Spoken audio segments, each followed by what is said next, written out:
morning and right after lunch. Then we'll have airport, and then we'll have administration, Meridian Center, and CVB. So we have a full schedule for you today. We're just kind of checking off the departments as we go. The big whole picture stuff will be next time when we kind of bring it all together for you. So we're just trying to get through all the departments. If you have any questions, please ask, like usual. Okay, I just want to thank the department heads for being here. We appreciate you.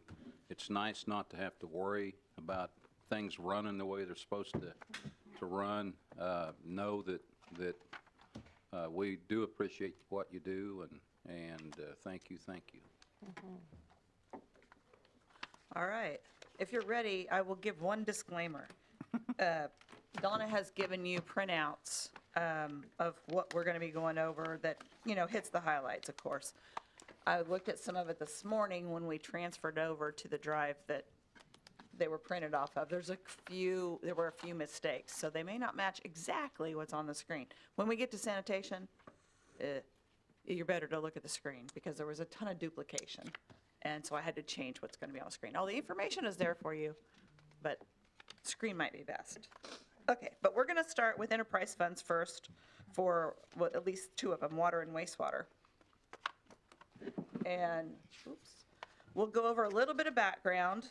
We'll keep that quick, talk about a few budget items, and then roll to the next one. Those of you that have been through this process before know how it works.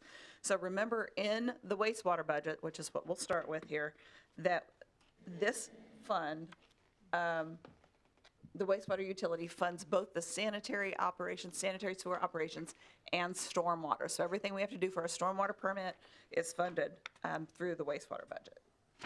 Our major responsibilities, and remember, these are just the major items, but we've got 123 miles of sanitary sewer lines. We've got over 2,400 manholes.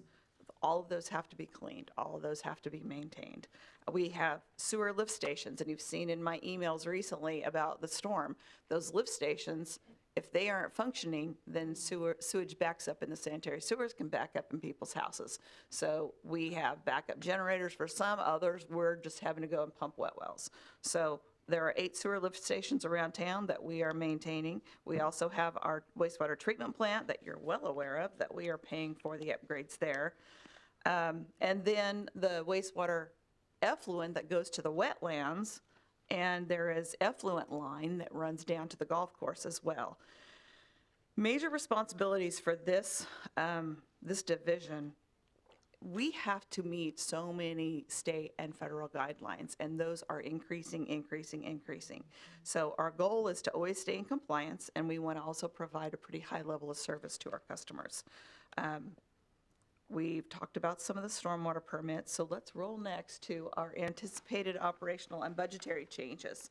Our biggest thing we've been focusing on is retaining qualified staff, because when we get call-outs, if we don't have enough people, that's trouble for everybody, not just us, but for the community. So that is our number one goal, and we're trying to achieve that in multiple ways. We secondarily need to maintain compliance with our changing regulations. Those are always changing at the state level. As you can imagine, commodity prices are continuing to fluctuate. We have an aging system. Remember that the bulk of our sanitary sewer lines in town are clay tile. We were putting in clay tile until November of 1996, or October of 1996, and then we started using PVC.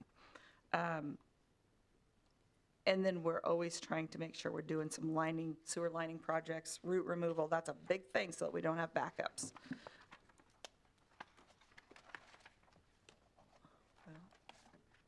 Okay, major accomplishments for wastewater.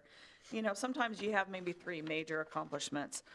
We've listed several here because Ed Bonham here is our wastewater superintendent who is overseeing all of this stuff. These things that I've listed here are what we consider the large projects that our staff believes were major accomplishments. So it may not mean something to just average Joe citizen, but there were a lot of big projects that they accomplished in 2023.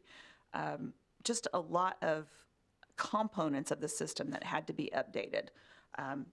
Different things that occur at the plants and on the system itself. I mean, I've listed several here with SCADA controls, new boiler drum screens. A lot of this work is done by our staff at the plant, but we may pull people from in town, meaning from that are overseeing collection system to help with some of these, or our maintenance staff, our building maintenance staff. They may come in and help with some of these things, because when we have to start doing so, or we pull in a contractor if we have to do some rewiring. So these projects are not the tiny things that just happen in a few hours. These are kind of the major stuff. And then I would point to the middle of this list of bullet points for the completed Bldg curtailment event on 4 separate occasions. We have a lower rate for our power usage because we will curtail, we will switch over to backup power when Bldg asks us to. And we have 30 minutes to make that happen. If we don't, then we could lose our better rate. And so on 4 occasions, we were able to do that in 2023, which it always makes me nervous, but we get her done. We've had some lift station upgrades and just multiple items that you see here. I want to spend a little bit of time here talking about regulations and reporting changes, because it feels as though, I mean, man, seems like at least once a week we're getting another email about changes to some of the reporting.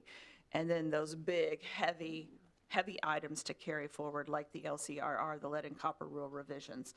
These regulations are not something that we're putting in place, and I know the citizens think, you know, hey, your government, you guys are doing this. This is not us.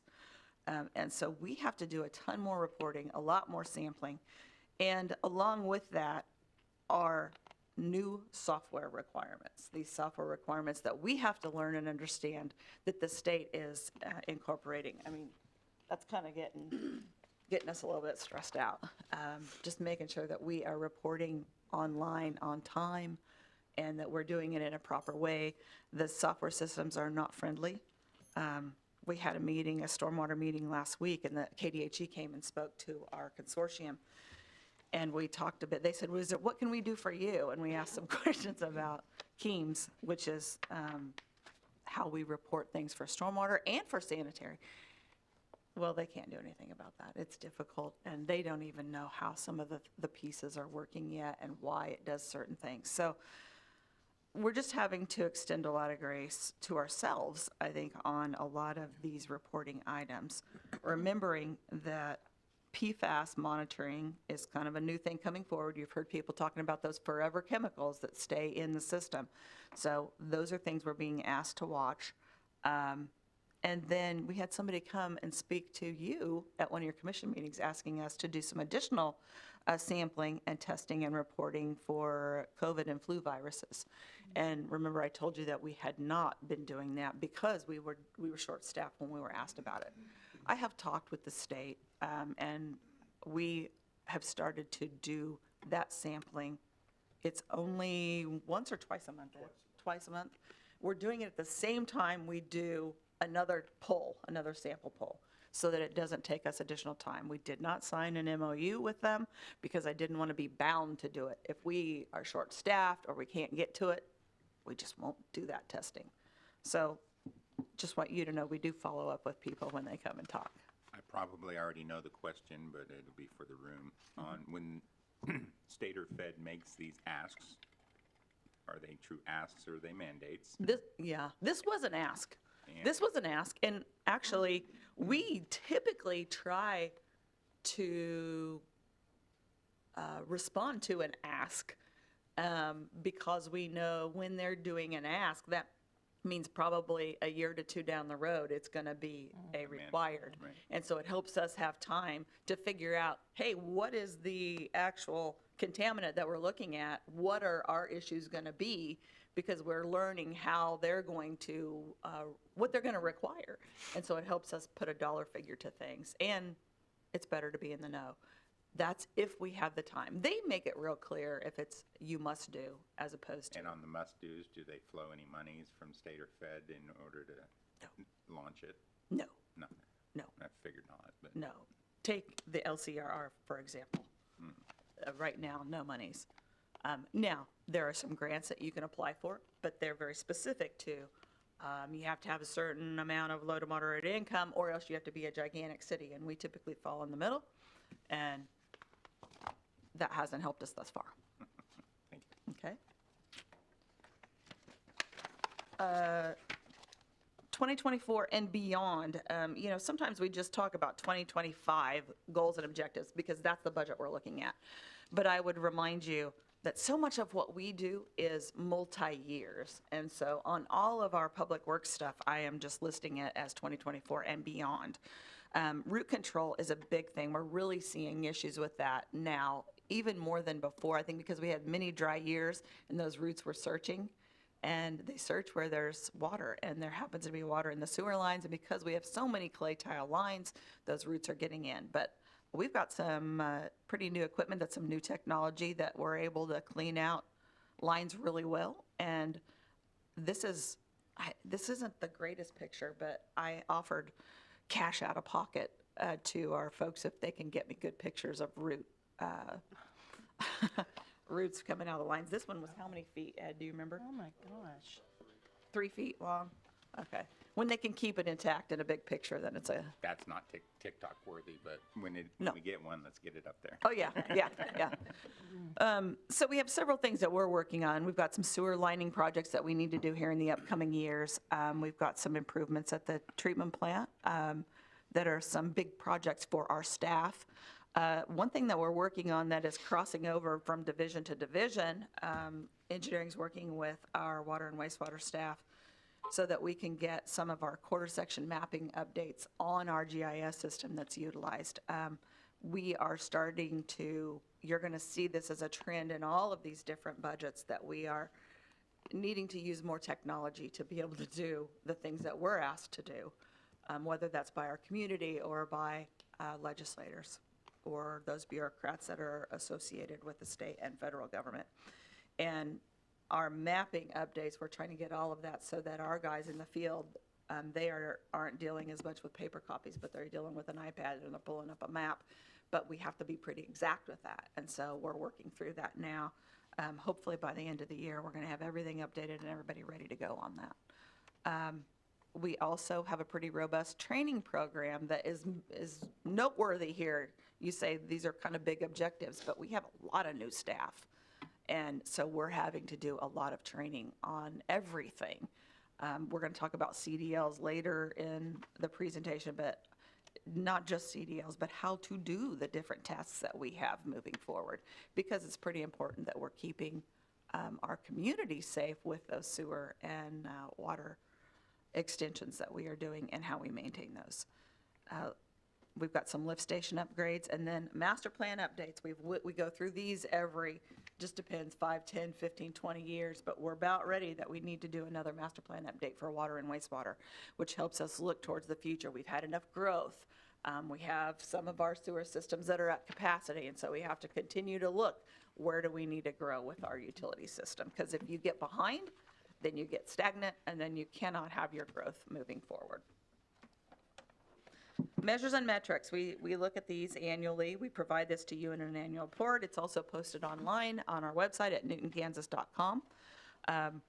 We look, here's some examples. Total wastewater that was treated during the year. You can tell a wetter year because clay tile lines, they have cracks in them, so they take on groundwater. That means we have more water that's going to the wastewater treatment plant that gets mixed in with all the sewage and has to get treated. Obviously, 2023, it was a drier year, and so we had less wastewater that we were treating. As we are able to line those sewer lines throughout town, it's an expensive process, but we do a few every maybe third year, then these numbers won't fluctuate as much with rain and precipitation. Let's see. Another measure and metric that we look at, feet of sewer line inspection and cleaning. And this fluctuates slightly depending on workload. When we have been understaffed, it's harder to get to more lines, but we try to get to everything. Specific sewer line maintenance, these are shown as specific types of either a tap or repair. These are at a location. And I have said this before to you all, and I'll say it again, that not every maintenance item, not every tap is created equal. So they're all slightly different. And then CDL, big accomplishments. I think this is a pretty big deal. Back in 2022, the CDL license laws changed, and we have now 13 water and wastewater staff that obtained their CDLs in 2023. Public Works wide, our department wide, we had 12 new employees in Public Works in 2023, and then in 2022, I believe the number was 11. A portion of those came from water and wastewater, and so they had to get CDLs. It's a requirement. You're going to drive the big sewer truck. You're going to have to pull trailers. You've got to have your CDL. And to get folks through that program, which is significantly more difficult than it was in the past, kudos to the staff that have done it, and thank you for us having enough budget to be able to send them to training. That's important. Most other city employees or departments outside of Public Works, like fire, they don't have to have a CDL. By law, they are not required to have a CDL, but our staff are. Okay, now we have our expenditure sheet here. This, of all the things that we're going to present for Public Works today, is going to require the most explanation. And so what I would like you to do on this sheet, if you're looking at this slide, then I'm going to switch the slide to the next slide on the screen. This shows expenditures, and really what you need to compare is the actual of 2022 to the proposed of 2025. And I'll explain that, because you're seeing some dips in 2023 and 2024. So some of the things that we've added in this budget, we've had some software upgrades, so for about $15,000 in your contractual services. But the other thing that is important here is if you start looking at 2023 and 2024, in 2024, we talked about this, that we do that $678,000 transfer to the wastewater bond and interest fund. That's for our loan. And that we didn't show that last year. Remember, we didn't make that transfer. We made some changes there. And then in 2023, we didn't do the transfer to the general fund. If you recall, in the past, we had been transferring $570,000 out of the utilities into the general fund. So 2023, that transfer wasn't made, so you see the actual expenses are lower. And we didn't have the transfer for the wastewater, this is for the plant upgrade in 2024. But we have that plugged back in for 2025. And so it looks a lot more like the 2022 actuals, the 2025 proposed budget. These are big numbers. These are, $678,000, $570,000. The $570,000 would not necessarily get transferred if the general fund doesn't meet it, right? If sales tax comes in like they did last year. But that's only years happen, so we'll see. We just want to be prepared for that. That's kind of the system that we've set up with the commission in the past. That's how we work it. So that's why you're seeing that difference in numbers. And then the other ad that we have here in wastewater is a maintenance worker 2. We need to keep up on all of our televising and analyzing sewer conditions in our pipes. We're just seeing quite a few failures, and it's better to know so that we can plan for that. And our on-call rotations. People don't want to work as many hours as they used to, and we need to have enough staff to be able to respond to these after-hours calls and to be available, after 5 o'clock. So we're adding 1 position. In these the major budget change slides, when I show, this is a little hard to see. It's much easier to see on the printouts. If it's green, then it's included. If it's black, it's an ask. Okay? And that's wastewater. Do you have questions on it? If not, I'll roll to water.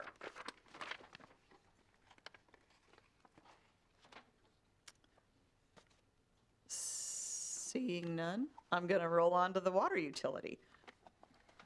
Okay, remember major responsibilities in the water utility. We've got about 159 miles of lines and 885 fire hydrants. That's a lot of infrastructure to be maintaining, along with our city wells, and then the same state and federal requirements apply here.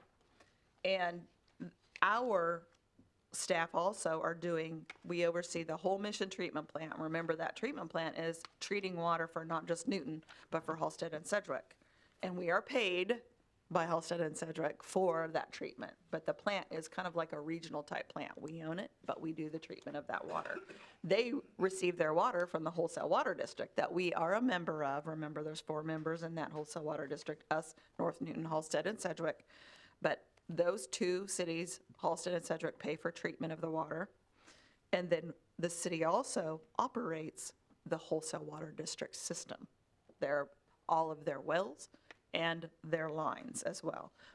Our water utility provides the utility locates for all of our lines, all this construction that's going on. When you see people putting flags, marking stuff, we have a staff person that does that, and they have been ever so busy the last year. Major accomplishments for water. We've done a lot of updating. We've done a lot of, remember, these are projects that we see as those major ones. It doesn't include all of the everyday stuff, but revised our cross-connection code and tracking maintenance. We're just trying to stay on top of things, and if we can't track it, we can't keep, really look at how we have our system safe for the people, then it's impossible to do that. We've replaced a lot of broken valves.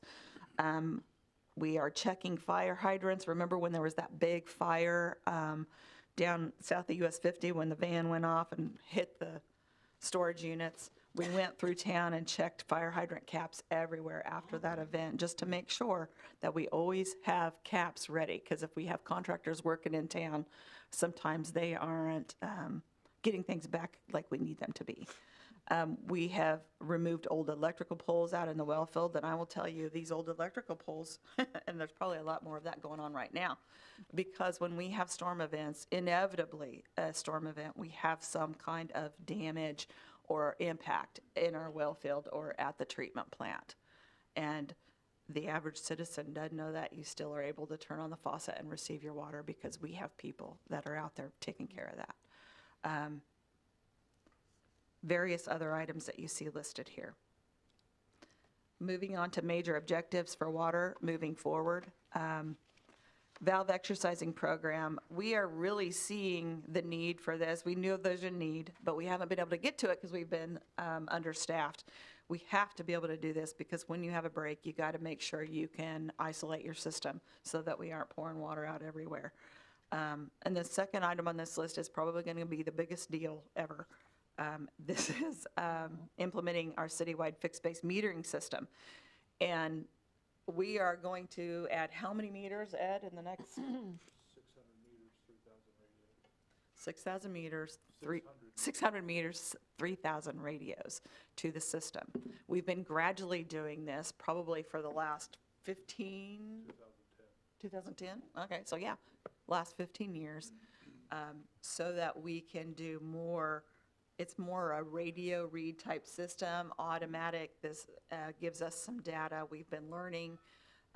The city of Derby has implemented the same thing, and we've taken staff down there, our billing staff and our maintenance staff, to look at how it's working for them. They've got to work through the bugs so that we can know how it's going to work for us. We think it's going to be really good for us to be able to tell when we have water leaks, things like that.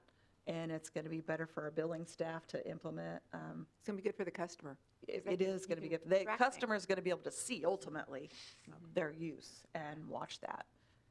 That will be implemented here in the next year. And will that finish our implementation, so then we'll be in maintenance mode?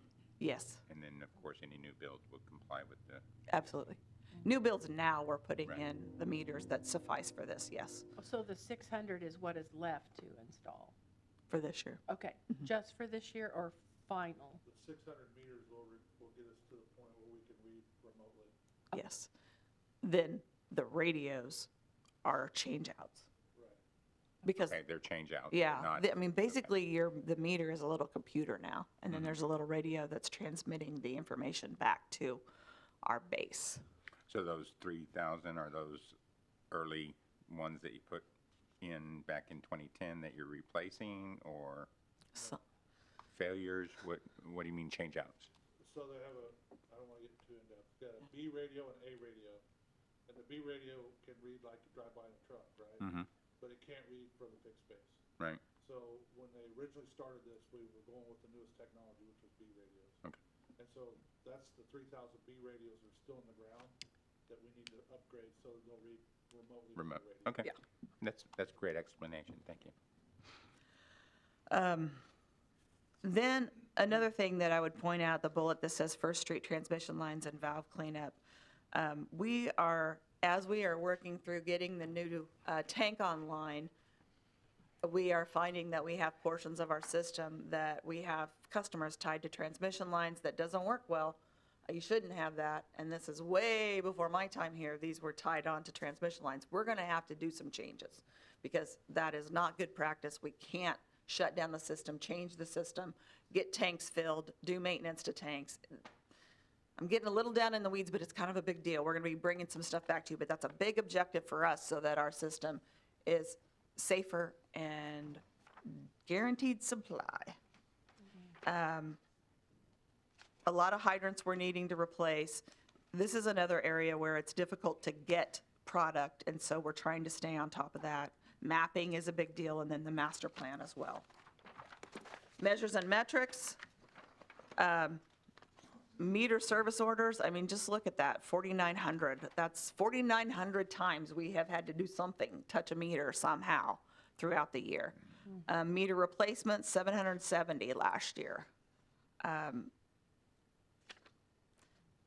It may seem like not a big deal, but think about the number of people that we have, Almost 10%.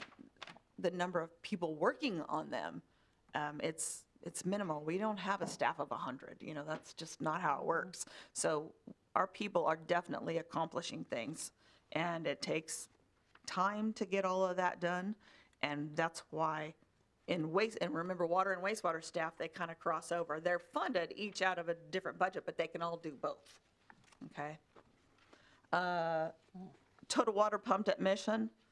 This is in million gallons, so 673 million gallons in 2023, roughly.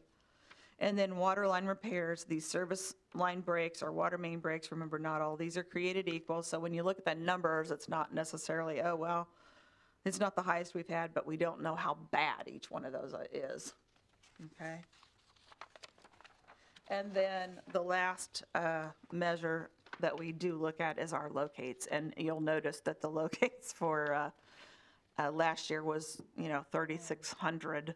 This is all about Idea Tech.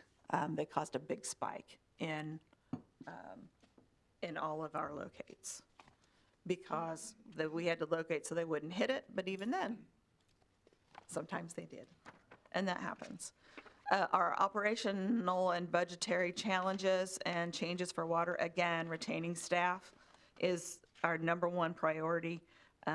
Aging pipe and infrastructure, we start to see water main breaks increase, and so we know that's an issue where we're trying to find problem areas and deal with that in advance. The compliance issues, this LCRR thing, our due date is the end of October this year. We think we're going to hit the deadline, but that's a huge thing to make sure we've inventoried every service line in the city. Commodity prices again, and then making sure we're maintaining the system and serving for new developments. There's a lot of new housing coming in. Then our expenditure sheet. If you look here, this shows you different line items.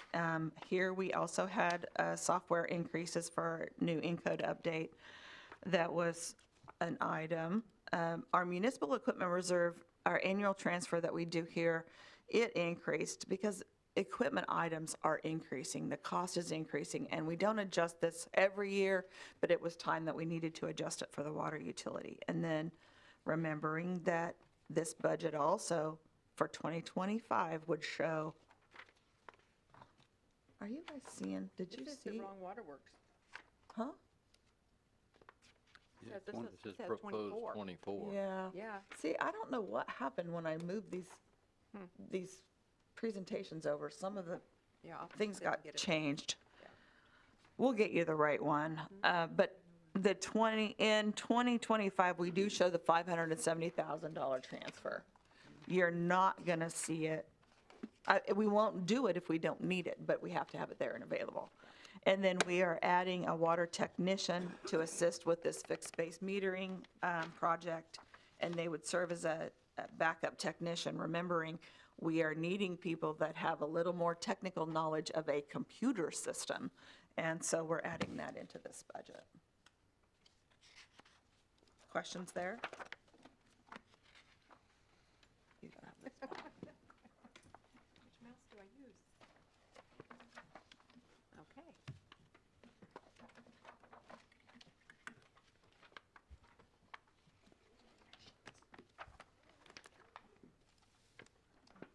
Next is street. Are you ready to roll forward? Thank you. Thank you, Ed. Yeah. Street maintenance, major responsibilities. We have pavement maintenance services, that's for 146 miles of street.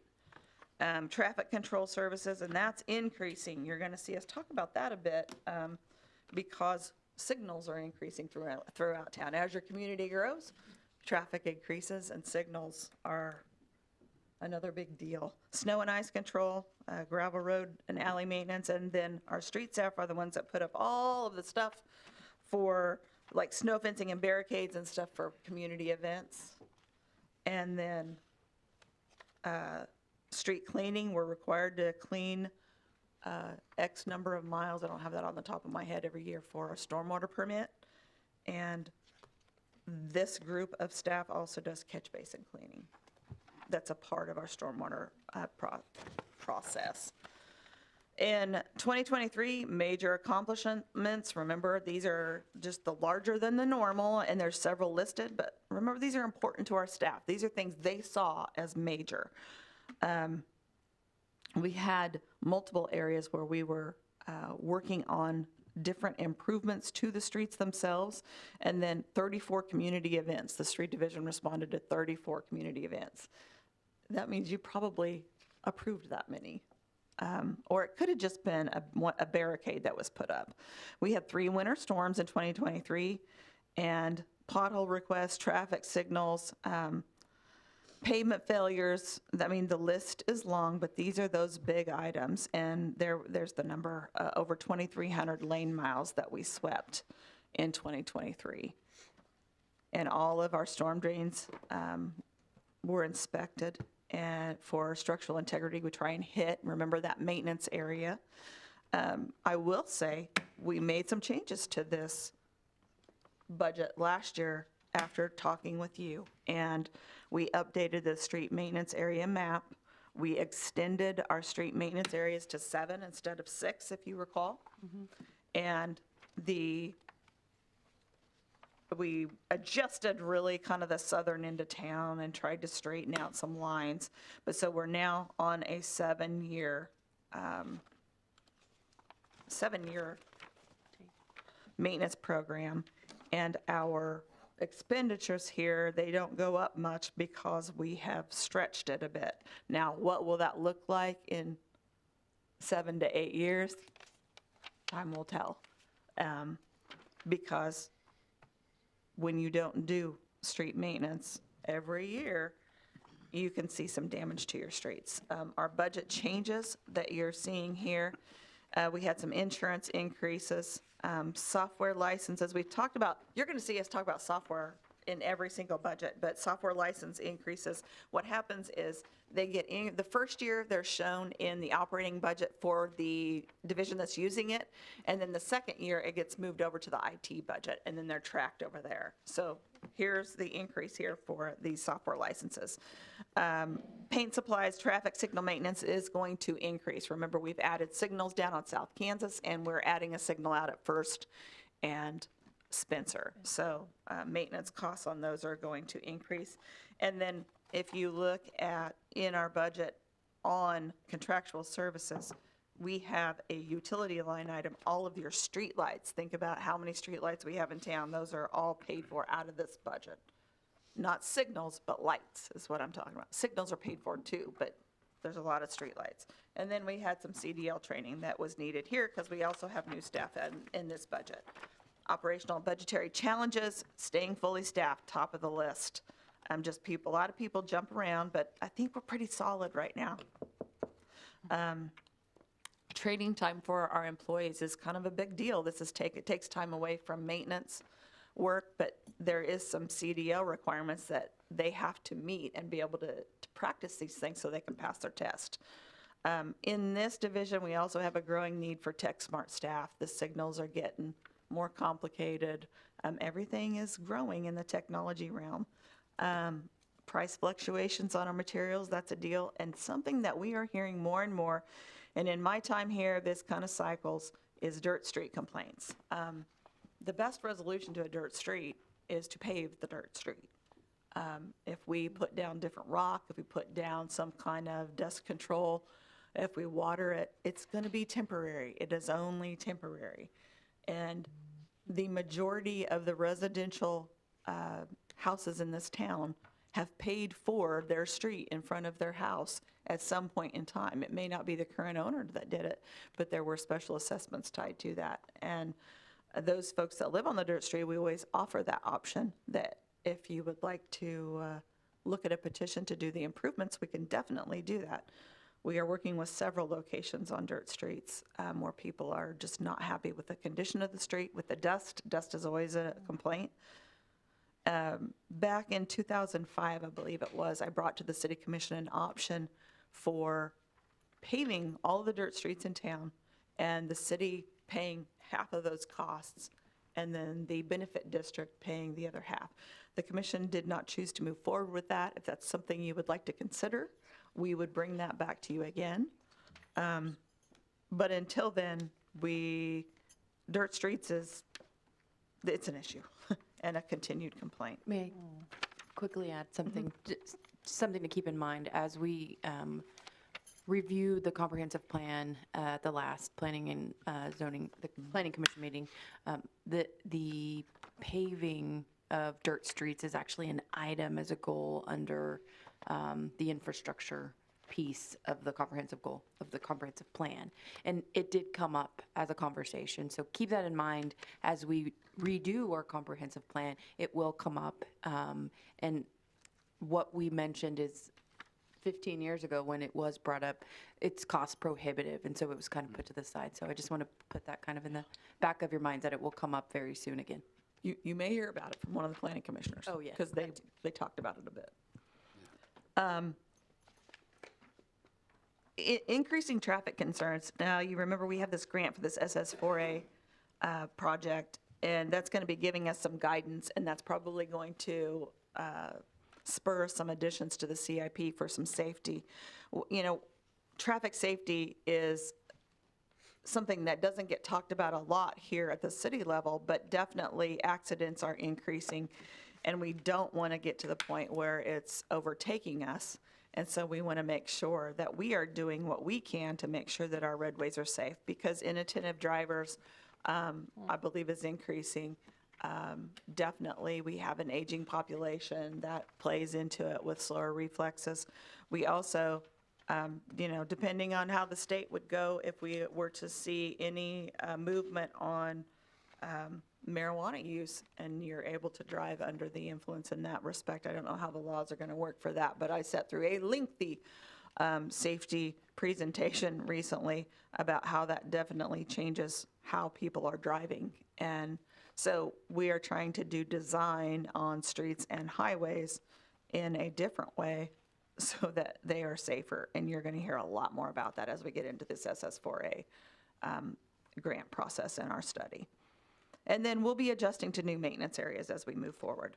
Major objectives, definitely we are working on our performance maintenance, Area 7, preventative maintenance, in 2024, and we'll prep for Area 1.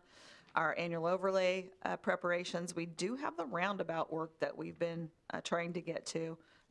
Our staff may be assisting with some of that at Anderson. That would be the last roundabout for us to do some improvements to. That's kind of on the center of the roundabout. And then responding to all storm events. I put that on the list here before the storm event. So it's always something that's on our mind, and we're always training staff to be prepared, and then assisting with all those festivals. Measures and cost metrics. Looks like this is, I don't know, out of sync here. The We track this pretty close. As you can see, concrete prices have been increasing, asphalt slowly as well. You know, a lot of that's transportation costs too. And remember, the costs that we're showing here and what we spend, there's always a fuel surcharge, and it goes up and down. And it went down slightly this year, but it's still higher than in years past, or, you know, several years ago. And so that plays into our budget.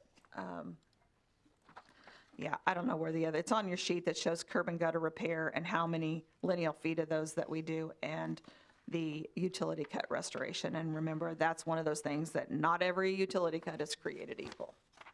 Questions on street?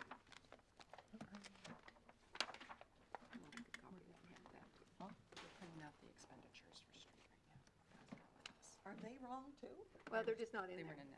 So we'll get that one. copied Somehow, as well. they were in there. These things are lost. They got lost in the transfer. I don't know what happened. I'm sorry about that. It's okay, we'll be talking to IT here later. Yeah.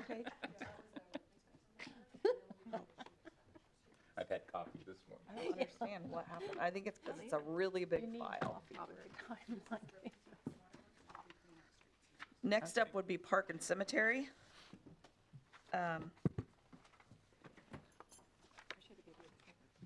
If you want to click, you can. I mean,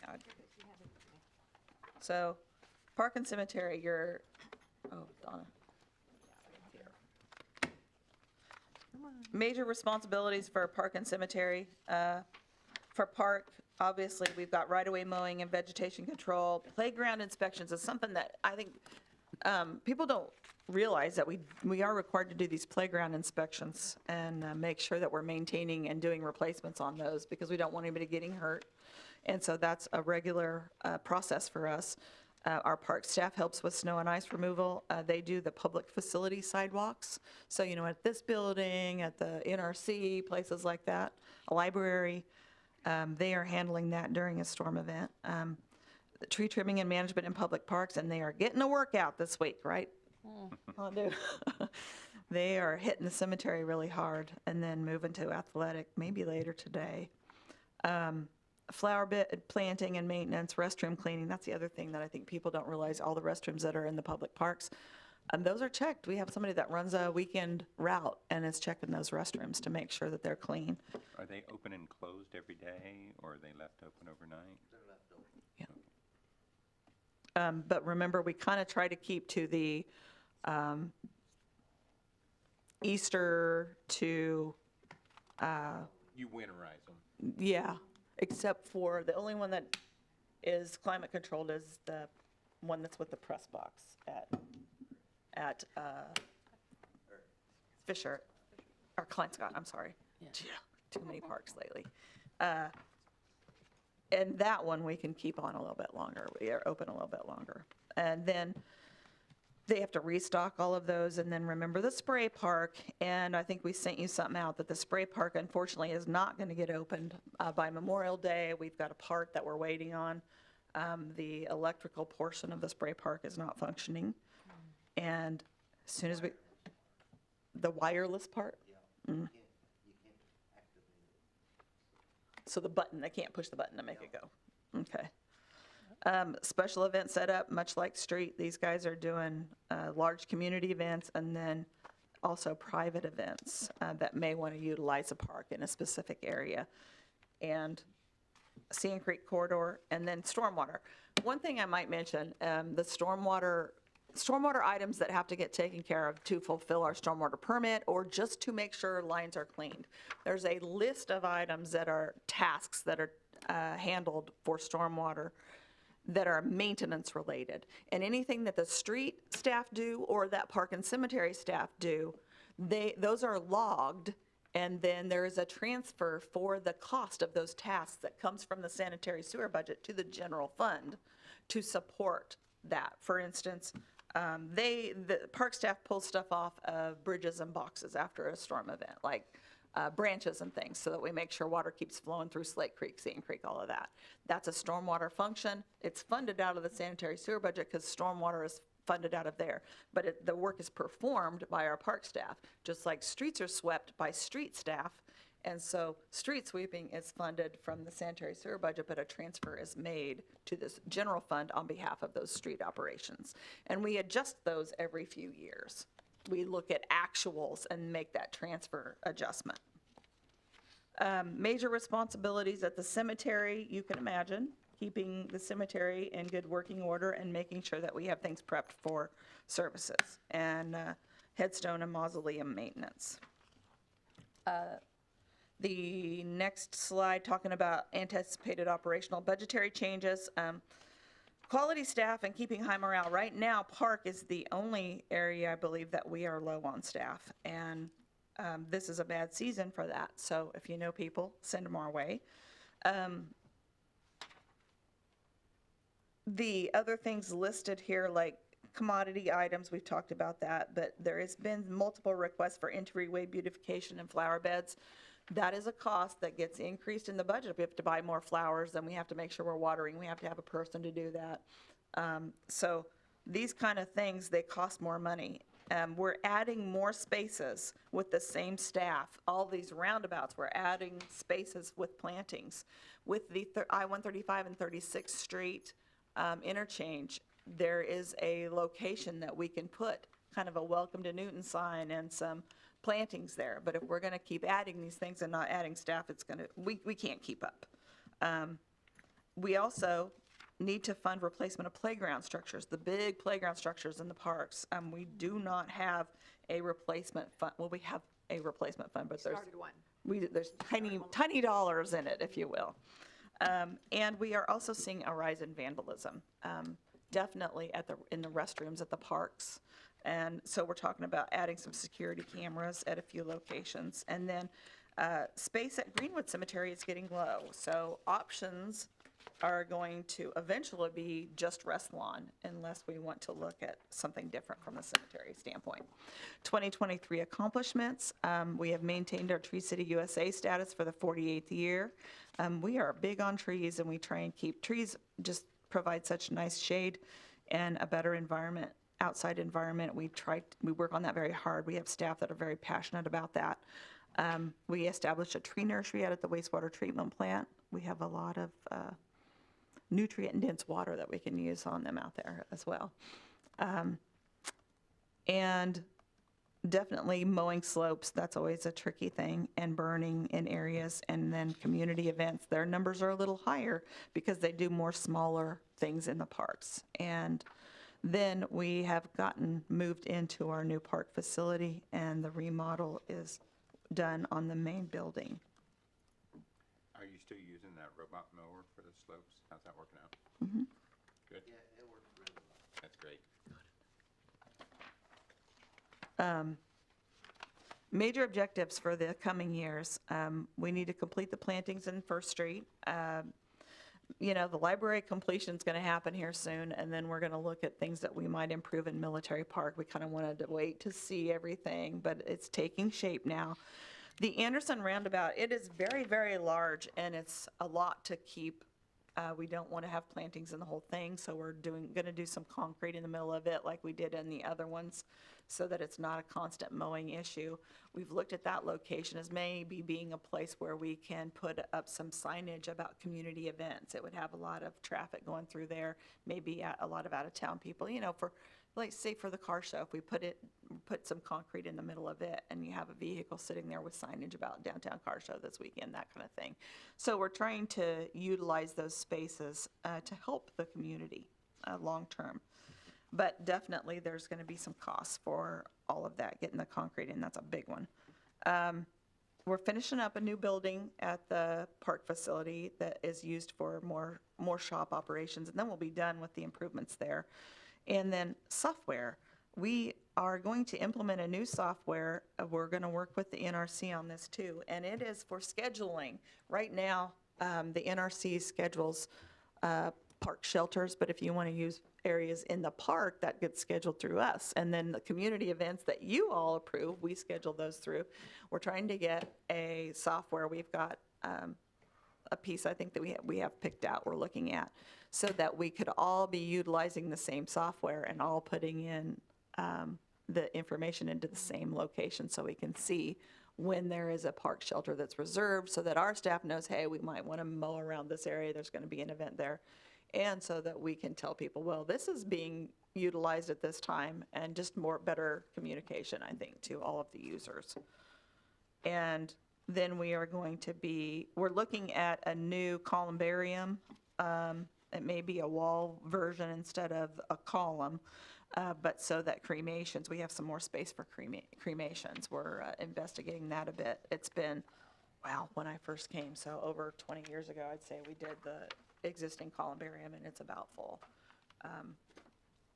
And then we're going to implement some software upgrades for the cemetery records so that people would be able to just do a scan code or go to a location and be able to pull stuff up on their phones. We talked about kiosks in years past, but we're concerned about vandalism, plus everybody has their phone with them now and want to be able to utilize that. And it's an upgrade to our current software. It would be an upgrade. We have software now, but we need to upgrade what we have. And in fact, Denise is at a city clerk thing now, and she was going to look, there was one other software. There's not many people that are upgrading cemetery software. Not a lot of advancements there. And so there was one other vendor she was going to look at while she was there. Park measures and metrics, the total acres that are mowed over 11,000. I mean, that's an astronomical number, and the amount of acres that our staff maintains. I think people don't think about it in those terms because it's all spread out. Parks are spread out, but then all these right-of-ways that we're mowing. And definitely there's cost to that.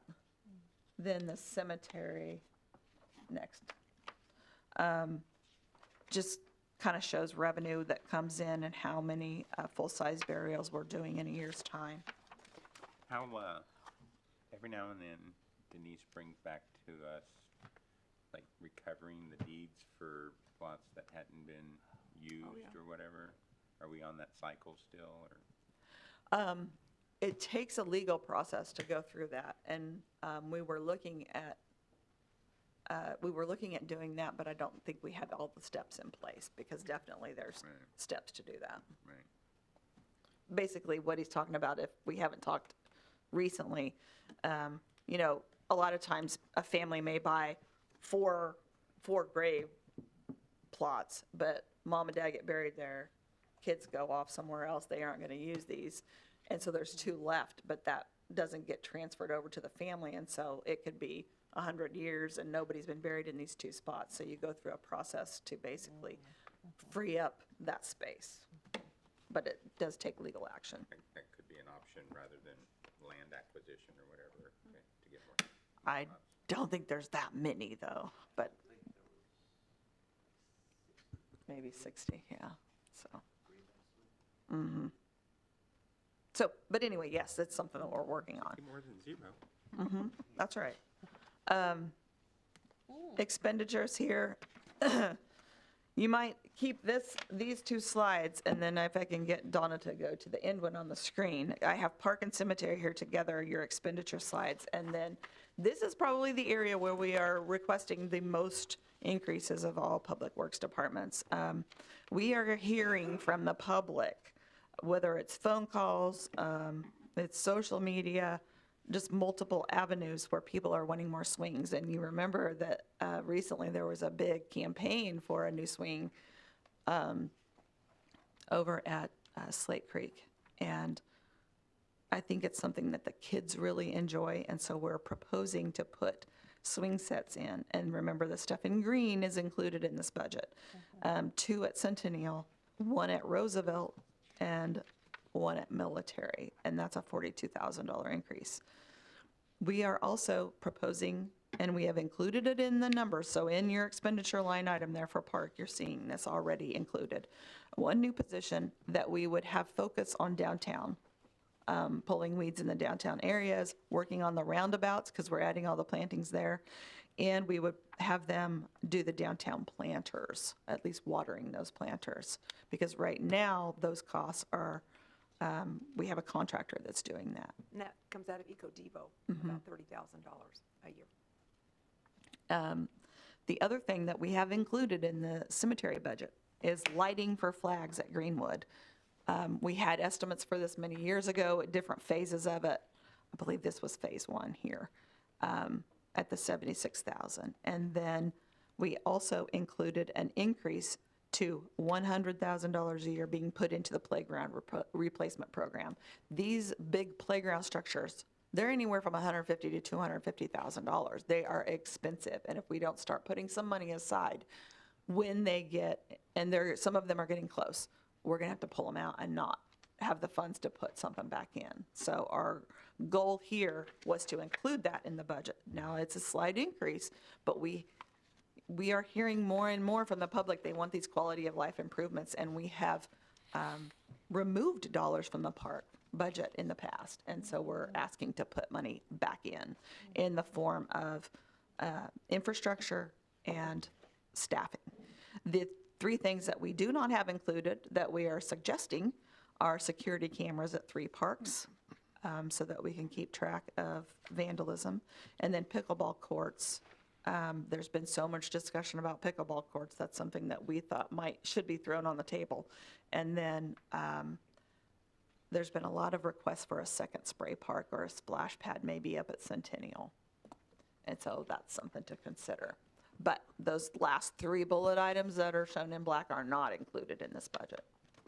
Suzanne, on the new position for the downtown weeds and roundabouts, that $75,000 total, what's the increase to our budget? Only about half of that, right? Because we're already paying money for a contract. It's like a 24,000 or something. But it's EcoDevo pays it, not As a, general. the city as a whole, we would only be increasing our Yes. budget by about half of that. For the I just whole- wanted to point that out, that Right. it's not a new $75,000 increase. Right. It's a $35,000 increase in a different department. Right. Right. As a total, yes, it's 75. Right. And where is you said increasing it to 100,000 playground replacement, so where does that fit in this parks That's in the transfer line item. Transfers. transfers? That's why usually it's a credit because of the money we get back for the sewer, wastewater. For stormwater. For stormwater sewer. tasks. You know, they pay us back, parks and street, for what they do with the sanitary sewers. So usually there's a credit there. This year in parks, you'll see there is not a credit. Yeah, that part is, I know we have to go through this, and it's the transfers here to, that's what gets a little bit cloudy. Right. I mean, this department going to this, and that's what gets, so when you say it transfers, it's gonna transfer out It will transfer to, just like we have equipment equipment? reserve, Okay. we Okay. have a special one set up for playground equipment only. Oh. So we call It's it not PER. mixed in. Per, Okay. It's a PER, PER, it's a playground PER. equipment replacement. So does that show then on the general, or the budget, the page when we get to everything? You know, where the No. transfers go and That big general sheet? yes. Yeah. mhm. Yeah, it's going to be on there, so you'll see Okay. everything. Okay, Yes. And if you want me to get a little more, I can get a little more line items of the transfers if you would like me to.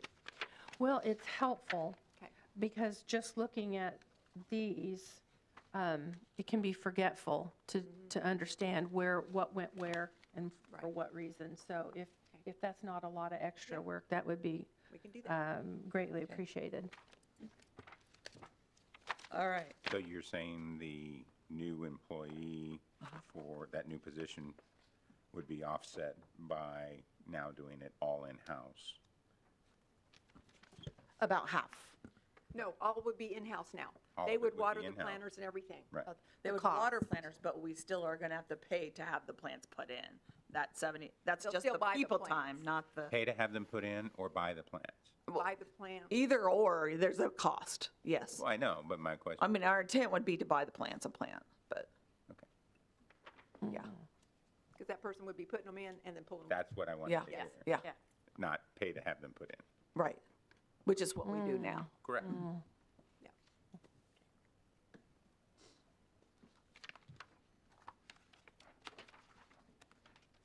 And just these general fund, these requests like security cameras, pickleball courts, second splash pad, these are kind of somewhere out there in the In the future. future. Maybe a long time away. I don't know. I'm just thinking Of those all the- three, the security cameras is something we may really need to deal with. Well, yes, and I think out of everything, if I had to make a choice, security cameras, absolutely. Just when you have vandalism increasing. Pay and- for them already. I mean, you're having to replace toilets. Yeah. Just put a camera there. Hopefully, they won't do it. you I mean, know? Yeah. I can justify spending money to protect public assets that we already have. New assets, new resources and everything. If we don't have the money for it, then we just don't have the money for it. And that's where good planning comes in to start building up a little nest egg to do those things. That's also where the public-private partnerships come in, that if they really want it, then they'll have some effort in getting it happen.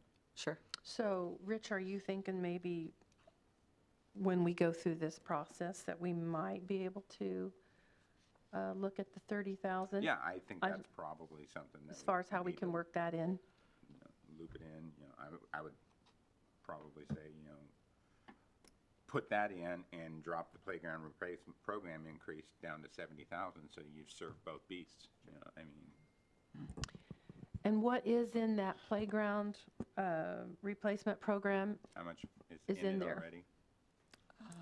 There's like 100,000. 100 maybe. And we're going to have probably 3 come Okay. due. I see, you increased it to 100,000. So if that didn't happen, what? Because I think we had 50,000 in there in '23, and we only ended up doing 25. I mean, Yeah, we've it's proposed something this that before. we can back off of if things aren't going well. If it's in the budget and we're bringing in money, sales tax or whatever's coming on, it's supposed to, we'll get it. But if we don't have in the budget, even if we have the extra money, we can't get it. This is something that Daniela will say, hey, let's look at third quarter. It looks like it's coming in good. We could go ahead and order that now. But Okay. if we don't have the money, she'll say, no, we can't do it now. That's, Yeah, the transfers are looked at in the third and fourth quarter and then determined whether or not it's prudent to move those monies because cash is where it's where we would like for it to be. So it's very up in the air. But I like the idea of decreasing that transfer and plugging in the cameras because the cameras are almost a need. Right. And depending on where assessed valuation comes in, maybe Exactly. maybe we do both. I don't know. I mean, We'll- Yeah. Are our overnights still doing good, Donna? yeah, everything's Good. still above 4. Hanging in there. I'll just add something because it's going to come up a little later this morning when we get to the CVB agenda review, is that there is going to be a proposed transfer for the capital that we have been accruing, a little bit of cash reserves in there because of some of your very wise fiduciary decisions for making the best sense with our funds. But we used to transfer to parks because that's one of the allowable expenses. So there will be a large proposed transfer that you could utilize if you chose to pull down those cash reserves to fund some of these items. So try not to get too far ahead of ourselves, but I want you to be aware of that Okay. before we continue a little too far, is just maybe get an overlying picture. Yep. We can move forward. That's great. Good. So, if I may make a mention, the comprehensive plan, again, when we reviewed it, we realized that those quality of life items that we're talking about right now, which is the playgrounds, which is the parks and the splash pads, I know that they're lower on the list because when we start talking about public needs not being met by the open market, the private market, the public-private partnerships are very important to make these things go, but they were number 1 on that comprehensive plan list. Even though we need to meet police and fire and all those things that we have to provide, I want to shed some light on the importance of what our residents 15 years ago said they wanted, which was parks and swings and all the things that we tend to put to the side, which I in my position, I'm very aware of why we do that. I just want to remind you that when those things are met, like our police and our fire and our requirements, what we would call a public need, the next thing on the item is the fun thing. So I just wanted to put that out there. It was sort of refreshing to look at that comprehensive plan because that was 15 years ago. When we redo it again, I'm sure it'll be again at the top of the list. I think it's important to note also that as this community grows, as the new industry comes in, as the new rooftops are becoming completed, that need, I just suspect, is going to grow because the demand is going to be there from our citizens. If we truly want new expand our tax base like we talk about, that's one of the things that's why the Mazes and the Goddards and the Andovers, that's how they flourish, is by providing those things. So we have to keep that in mind.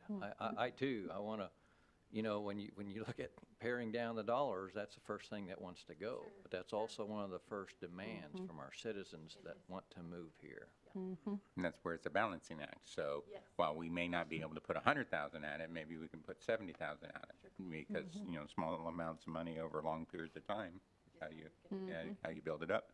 But I would say that I was really impressed with that expansion of the development down on the south end of town, that they actually put a little playground and park in themselves. So again, that is when the private sector starts to solve problems. He's talking about Autumn Glen. Yeah. And the developer came South to us Fire requesting us to do that. And Right. I told him that we couldn't. Right. But they found value in it, so they did it. So then that's pretty awesome. It's just sad that as you grow and you want to put more into your playground equipment and those kinds of things for people, that you have to offset that with increased security because people don't know how to take care of things or they don't want to. So that's part of sad that we have to consider those kinds of things because it continues to happen. But if we have to do it, we have to do it because we providing those amenities for citizens and growing community weighs out over. If we chose to put a large sum of money into playgrounds at one time, is that something that we can bond? I know we like to pay cash for stuff like that, but It did not, I guess the life, It'd be a stuff. shorter, probably a shorter bond. maybe if shorter we did. bond or something, but I don't know, yeah, that's a tough, if you take a look at inflation, if you do something today, it's going to, probably the interest and the inflation is going to offset each other. So, it's something that should be thought about if the need is there. Do you think that they would stretch out the life of playground equipment to 10 years, to do 10-year bonds instead of 20? If my opinion, I would work the park improvements into the general operating budget and bond other larger projects that we have been paying cash for, Yeah. because that That that life That of makes that more playground is not near anything that we're doing. The other thing about that is, it would be nice to be replacing, one every year, every other year or something, so that they don't all come due at once. It also gives interest at this park for the public instead of all of them happening at once. It helps, kind of the community look at different parks in a different light. And in the past, what we've done, because there's always a price to purchase it and a price to install, and we've done the installation ourselves to forego that expense. We can't install them all at once. It would Yeah. take, we got to keep mowing, so. Yeah. It does. We went away from that, Have we not done them the last ones? not the last, Okay, I thought we were. no, we did the first 5 or 6. And also, playground companies design those things to last 20 years. Okay, that was my next question. They're just, Engineered obsolescence, so. Although, we've seen a few that maybe aren't lasting that. we've really replaced a lot of components. Yeah, there's a lot of pieces to it that are having to be replaced in there, so. Well, let's get creative when we're thinking about this year's budget.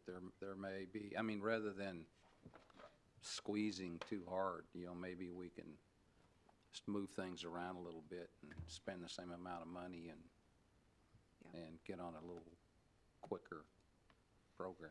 Too bad we couldn't get a BOGO on the Slate Creek one and get one somewhere else. Yeah.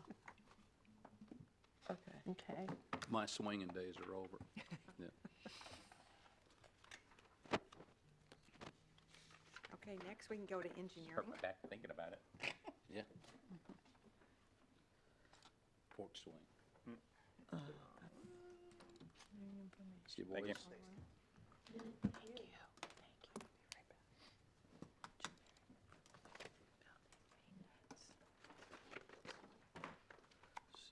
Okay. You ready to roll with this one? Well, are we a few minutes ahead of schedule? Melanie just stepped out, I don't- so. Yeah, Can't that's, find I my was wondering. schedule, Is so it- I'm not sure. Yeah, we're about 15 minutes ahead or so. Okay. Do you want a break? While she's out, I'm going to get a coffee. Okay. Anybody else need anything? We might fill up on this and. Good, thanks.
Here we go. Yeah. We'll go to engineering next. Remember, this is engineering and code enforcement. Major responsibilities, building and zoning and permit issuance and code interpretation. We also manage the floodplain and our CRS program, which helps decrease insurance rates for those in the floodplain. And we handle city planning functions at this time. We staff the planning commission meetings and have oversight on the subdivision regs. Environmental control, inspections and housing code enforcement. So all of the folks that are receiving their do better violation notices, that's coming from our office. Stormwater management, our full permit oversight is handled in the engineering office, and then public infrastructure design, inspection, and management, and we oversee the CIP. We handle all the infrastructure record keeping. Staff serves as the manager of the wholesale water district, and then we are the liaison to FAA, KDOT, KDHE, Corps of Engineers, all of that stuff for grant funding and everything else, FEMA, all those friendly agencies.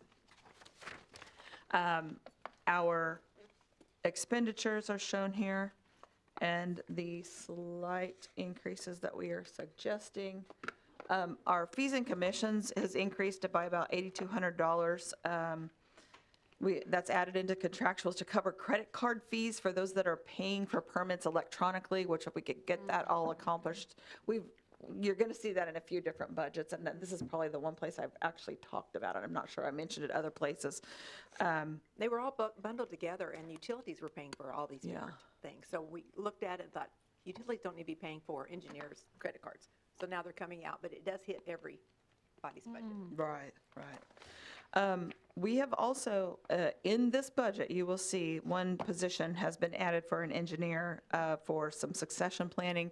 We're going to have 2 individuals in our engineering office that will be leaving in the next few years. That's going to be important to add that in. Named Suzanne. One of them might be named Suzanne. Oh, no. And then we added $5,000 for consultant and technical services. Those costs have increased. Surveys, geotechnical studies, things that we have to have done in advance of different projects. It's just a myriad of things. Then talking about major accomplishments, we established, this seems like ages ago, but it was just last year that we switched the new planning commission and HPC into one body, and we are now just Newton, not Newton North Newton. So that was kind of a big deal. We completed all the paperwork for the wholesale water district's certification, all of the well perfection. That was an enormous task, and it is now done. We had a lot of plats, and we're going to see some of that in the statistics last year. And the stormwater wetlands was completed. We had a very high number of environmental control cases that were handled, and we are seeing a huge increase in illicit discharges that we are having to definitely work with the discharging parties, that whether it's paint, fuel, all kinds of things that are being put into the drainage system. And our illicit discharge program is a requirement of the state of Kansas through our stormwater permit. Even if we didn't have that stormwater permit, we should be doing this, because people shouldn't be dumping that kind of stuff into the environment. And then we worked with multiple development teams last year regarding industrial prospects, the biggies, the GAFs, the CD Customs, and Hillsborough Industries. On your environmental control cases, Yes. is that all of the things that we've talked about as far as Yeah, I've got a anything and chart in here. everything? Well, yeah, Okay, that's everything. That's all the nuisances and the housing stuff, all that jazz. okay, It's a big number. yeah. And we've increased, we're throwing more people at it, trying to stay on top of it. It may not be exactly what one would expect, but we're trying to get there. So that might be on our way to discussing whether or not we need to add Yeah. what do you call it? Environmental Another control. environmental control officer, yeah, we do not have that included in this budget, an additional. If you recall, the last time we talked about this at a work session, environmental control and city blight, we have moved forward with the items that you suggested. And one of those, which is working excellently, and we're getting up to speed on it, is this new software. Software is the answer to everything anymore. But this new software is allowing, we've got it all loaded up so Jerry can take an iPad out in the field and he can get more cases reviewed, and we can have somebody else working on another iPad that's out in the field. So if a building inspector doesn't have something to inspect that day, he can go out and do the same thing. And all that is brought back into the same software so we know who's done what, and so they don't double do. And so then the letters can get sent out, then our secretarial staff can help get letters sent out, and it's just working famously. There's a little bit of learning curve, but even Jerry likes it now. So, I went to, I left my water in there, I'm just gonna go get it, so just keep okay, going. yeah.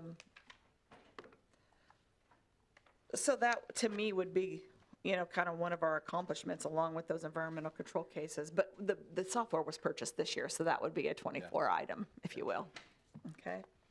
So objectives moving forward, we need to have building boards review and update the plumbing, mechanical, the fuel, gas, property maintenance, and existing building codes in 2024.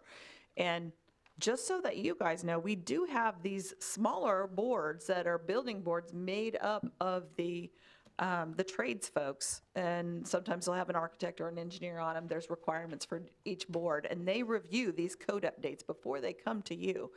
And this was news to the Planning Commission when we talked about this at their last meeting as well. They didn't realize, they thought we were just throwing new codes down. Well, no, this is something that's recommended by all of those boards, and they review that before it comes. But we have some updates that are coming.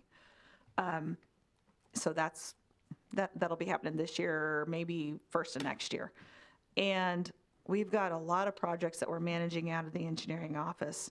We are also moving forward, working with finance for the online payment options for permits and contractor licensing. I think that's going to be a big deal. That's going to help us quite a bit if we can get all of that done online. We got step one accomplished here recently with Encode updates. So it's coming. We've been saying that for several years, but it's really happening this time. We're actually doing it. And another big item is this hiring and training staff for succession planning. There's so many things that we do that maybe only happen every 3 years, but if it isn't handled right, it can get us into legal issues or spending a bunch of money redoing something. So we want to get people trained up. It just takes a several-year process. We are going to have a new stormwater permit. It's going to be updated. Our permit will get renewed, I believe, later this fall. And I'm not exactly sure what all is going to be in there, but I think it's going to be pretty similar to what we have now, but it kind of increases points and increases items that we need to be focusing on here locally. CIP is being updated in this budget process, so you'll be seeing that here sometime in the next month. We've got more housing infrastructure and trying to keep this stuff in the queue moving forward. The updating of the water and sewer master plan would originate up here, but it gets funded and reviewed by our maintenance staff as well. We're going to need to update our engineering, construction, and design specifications. We haven't done that for several years, and that's on the slate for the next probably 25, 26. I'm not sure if we'll get to it, 2025 only. And then the comp plan that we're doing an update for, we're looking to get that moving forward in 2025.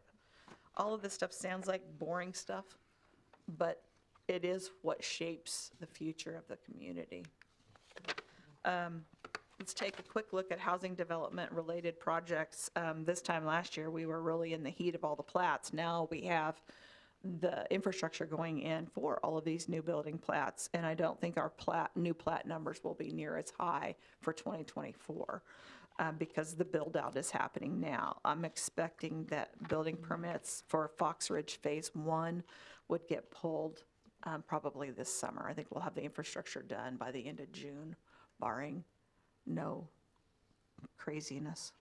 And then you can see here, housing starts. So I think that's going to jump your 2024 housing start number. I think you'll have a bunch of those pulled at once. It's my understanding that he may have all of the lots, but a few sold. Now, that's probably to individual builders. Will they pull permits for every one of their lots at the same time? I don't know how they're going to do it, but I've been told they do it quickly. And then the public improvement projects that go along with all of these plats and these housing developments, there's a lot of those, and we've just been running a lot of jobs at once, trying to make sure we're staying on top of inspection and everything so that nothing is missed. Capital improvement projects, typically what you will see in years where we have high private development and housing development infrastructure improvements, and the capital projects are down because we only have a certain number of staff. We can't do them all at once. But the list is long of those ongoing capital projects there, and you've seen, I give you updates on these every now and then. I've got one that's going to be coming, but all of these things are in process, all these projects that you see here on the screen. So there's a lot of jobs that a few of us are juggling. And then when you look at the revenue side, there's several pieces, of course, to the revenue side of the general fund budget. But one thing that comes in here is engineering service fees. So when we have a lot of housing developments, we charge for plan review. We also do the inspection on, say, a water line that's serving Fox Ridge. That inspection's done by our staff, and we charge for that. And so on years where you're seeing high infrastructure for housing developments, you're going to see high engineering service fees that come in. But when those drop off, which we'll probably see that drop off a bit, 24, 25, then you're not going to see as much revenue coming in from engineering services because we would not be providing that inspection service at the same time. So then we offset and we use staff to catch up on our mapping and all these other things. So it's kind of an ebb and flow. We can't do it all at once. And then the chart that shows capital project cost savings, that is capital projects, they're funded through our CIP that are city infrastructure when we're able to either design in-house or to do inspection in-house. There is a cost savings to the project because we're not having to hire an outside inspector. But when we have housing development going on and capital going on, we don't have enough people. And so we do have to hire outside inspection. Okay. Then anticipated operational budgetary changes or challenges. Training new staff is at the top of the list. Are you seeing a pattern here? Just a lot of new staff and trying to get everybody trained up. Learning the new environmental control software, we're coming along there. Mapping updates for GIS, that's a big deal for us internally. Trying to keep that rolling along. It makes us quicker and more efficient department-wide, not just in engineering, but public works wide. We are seeing an increase in construction that's occurring without obtaining permits and getting inspections. And I'm not sure exactly how we're going to handle that, but we've got to get a handle on it because we definitely don't want improvements to be going in that maybe are unsafe, especially when you're in a very compacted, high-dense area. You don't want that to be in something that's going to start fires if people aren't pulling permits and are adding on, a deck or an overhang or something, which makes that distance between structures a lot closer, or if they're doing electrical and not getting permits so that it's inspected to know. Are these generally more homeowner related? Not always. And then if it's contractors, is it the smaller ones that try and operate under the radar? Or? It's all of the above, really. Our current inspection staff really are doing a really good job. We're probably finding more of these than we ever used to. And I don't know if that means there's more occurring than there used to be, or are we just finding more? So I don't know, but we try to work with people so that they understand the value of it. Again, the increase in illicit discharges, that's continuing to go up, and there are costs associated with that because we have to clean up if they aren't, because we can't let a diesel spill continue on downstream. And we may get reimbursed for that cost, but when it continues to occur, it's pulling staff time away or it's pulling resources away that is going to take court action for a reimbursement to occur. State reviews, that's still taken some time, but I have heard that the state has passed some new rules on this, and I need to check into it, that we may be able to review some of our plans in-house because we do have licensed engineers as far as water lines are concerned. And of course, the increased development has taken a lot of time, but I think that right now, hopefully the housing gets done, and then when the GAF wave hits, we'll be able to switch a bit over our priorities and help that move forward. The measures and metrics, here's the slide that you were looking for, Kathy, that shows the breakdown of those environmental cases of those 1,032 in 2023. That shows you the percentage and where they went. Okay. You know, I just want to pause real quick. We've talked a lot about increases here and there on this kind of thing, illicit discharges and all that. And as we grow, we know that that's probably not going to end. So my question would be to Chris, in your legal area, how does that look for you as far as needing more staff in order to handle these things continuing to be taken care of in a good manner of time? Sure. I will say that I think we've got the capacity for greater caseload, as you'll see when we do the Okay. law presentation. Generally, our case numbers are down right now. Our docket sizes are smaller, so you can see a considerable increase on the environmental enforcement, and our staff can take it on as staff. Okay. Does that address your question? Yeah, because I was thinking, you know where my concern has been, and I know the public knows where I'm at on that, because I probably am the one that, I don't know, I'm not going to say I get the most questions on that, but I've made it real clear so people come to me with complaints about these kinds of things, I think, because they know my passion. And so I know that at some point you've talked about how you have Jerry in his position, and then you use somebody else from building inspection, is that? Yeah, we could all fill in. I mean, we can all fill in. Everybody in this community can fill in because Yeah. we have the Newton app, and you can take a picture and Yeah. record it. So I guess my question is, since we've been there and we're kind of leaving there, do we have, with Jerry and using others, adequate staff to get this where we want to get this, as far as bringing up, well, the city and so many of the you drive by the nuisances, and you don't know personally if those are already in a legal situation or if they've even been reported or noticed. And so are we at a place where we don't need to consider adding that another person to that budget, or we making do with? I don't think we need to add, or we would have put it on the list. Okay. I think this new software and it also, I didn't mention, but it also ties in court staff too, can see. And so we can look, we can pull it up, and different individuals are better versed at this, but can pull up and look at a specific address and see where it's at in the system. So legal can actually do their research without actually involving extra staff time to answer those questions on most things. I mean, you get down in the weeds, you'll have to ask weeds. It's more the opposite way, because they call us, but once it goes to court, it's kind of out of our control. And so we Right. can see where it's at in the court. Yeah, it's providing Process. a ton of efficiency. So it's Yeah. multiplied your effort very well, and that's great to hear. Okay. On the construction occurring without permits, so we recently did an update on the penalties for when contractors don't pull the appropriate barriers for dirt work and stuff, correct? Yes, that was the penalties on the stormwater Okay. ordinance, yeah. So we've done that. Have we seen any benefit to doing that? No, it's still so low. Okay. So where I was going with that is, how are these things even enforced? Is the contractor, penalized, fined? Is the homeowner penalized or fined? If you do work without a permit and we catch you, then we say you need to pull a permit, and then your fine is doubled.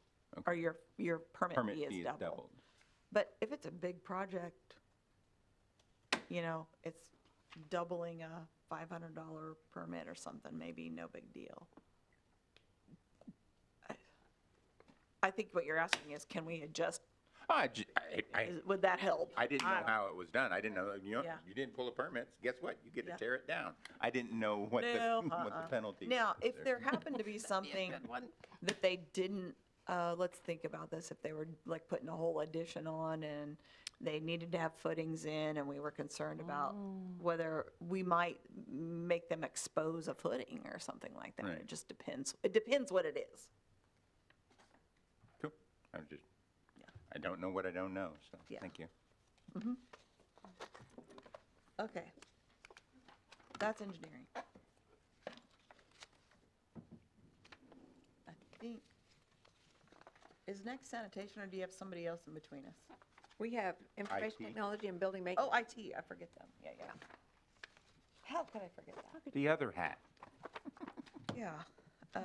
Okay, IT and building maintenance. These are brief, and I will tell you the reason IT is brief is because we don't put a ton of information out. If you've paid attention lately, City of Wichita, multiple large businesses, Ascension Healthcare, have been hacked. And so we're going to go over generalities about our IT system. We don't list all of our software and all the things that we do, but I would tell you, information technology's major responsibility is to manage our technology infrastructure, which that's, the hardware, the software, all of our end user devices, all of our computers, all of that. But they also manage a contractual partner that we have that helps us with some of our, like our service desk, our support. And we're reviewing all of that and our cybersecurity, all of these different things. We're reviewing that contract currently for any changes as well. If you look at the budget here, this is increased because our needs for technology are increasing. And remember me telling you a couple of these budgets back that when software comes in, the first year it comes into the operating budget. And then the next year, it gets transferred over so that we can have a clear picture of what we're spending on technology. It shifts over to the IT budget. And so we had a lot of software shifts here this year. I don't know if I even put a dollar amount on but it was large. Do you remember it, Donna? Is it in here? 85,000. 85,000? Oh, I think that's more than that, but I think that might be one department. I mean, they've been Maybe. really, we've caught a lot of new ones. yeah. Used to be, we couldn't put them in IT when they got up mid-year because the budget had already been set for IT and we couldn't, so that operational budget had to pay for it, whoever bought it, fire, police, finance, whomever. But this year, we have a lot of them coming that they want for 25 that we were able to go ahead and put in the IT Right. budget because we can fund it. So it did raise up, instead of having a two-step process, it was just a one-step, so it did kind of come up a little faster than usual. This, our RT director, she's not here today. She broke her ankle on Friday. So I was going to have her here for this, but she couldn't be here, so she's healing at home. We have, I wanted to go to the next one. What things that we have been anticipating and looking at from a budget standpoint are the increasing software needs and use of technology. And remember, this software, the hundreds of different software types, our IT staff are not experts on that. We have 2 staff people in-house. And just like all the other areas, we're looking at some succession planning here as well. And security is becoming a lot bigger deal, and we're just trying to protect our financial assets in that respect as well.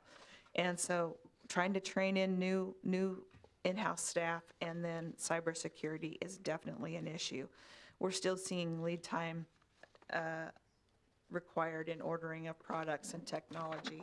And then in our budget changes, we added, because security is becoming such a big deal, we've added a senior IT tech, which is the 53,000 plus benefits. And we're needing to have that third person in, and that's why we're looking at our contract with our existing IT provider to see if there's some things we can back out so that this isn't a full absorb on 53,000.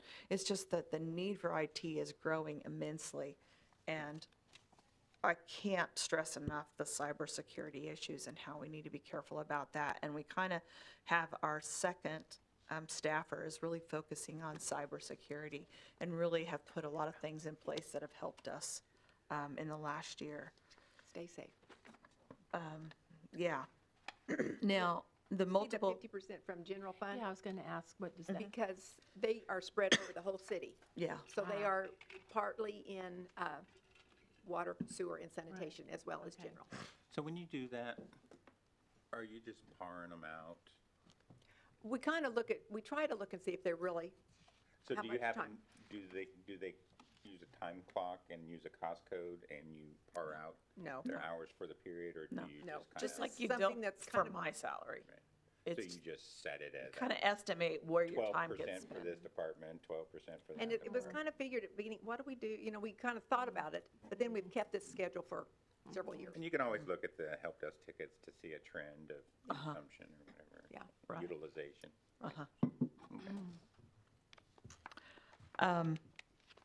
Okay. Consultant services. That's, is that half of the general? I can't remember what we added in there.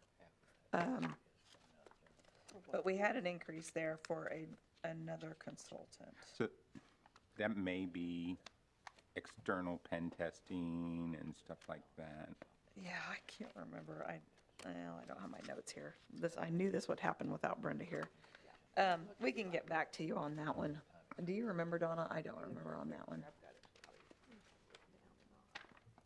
And that may change because since we went over all of this, we have been looking at our existing contracts. So that's a pretty fluid number there. It's good to have that relationship with a third party because you get a deeper bench, you get more skill set. Absolutely. Without having to have an expert in every one of those areas on staff full-time. You have access to them when it's needed, but kind of on Agreed. retainer like a Yeah. legal. Yeah. I don't have it listed either. Okay, we'll have to get back to you on that one. Okay, so major accomplishments. Brenda, our IT director, she won the GMAS President's Award this year, and so I wanted to include her here. She's been with the city for quite a long time and is well respected and was requested to be on a state IT committee because the state's starting to look at things a lot closer, and they are providing a little more assistance to these smaller cities that don't have any professional staff for IT, and so she's serving in that respect. What is GMIS? Government, Managers of Information Services or something. yes. It's a national organization. She's going to be president next Yeah, year. she's serving in the offices and will roll into the president role soon. Major accomplishments, the thing that I think everybody thinks of IT and they think of a computer, but they don't think about the fact that it's not just our computers, but it's all of our data centers. It's like for PD, they have mobile terminals that they're utilizing, and that's a little computer.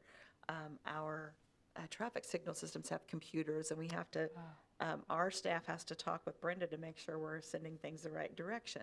Our fire EMS staff, they call on her for all kinds of things, and she's very good with customer service and has taught our staff to be good about that and responds quickly, responds after hours.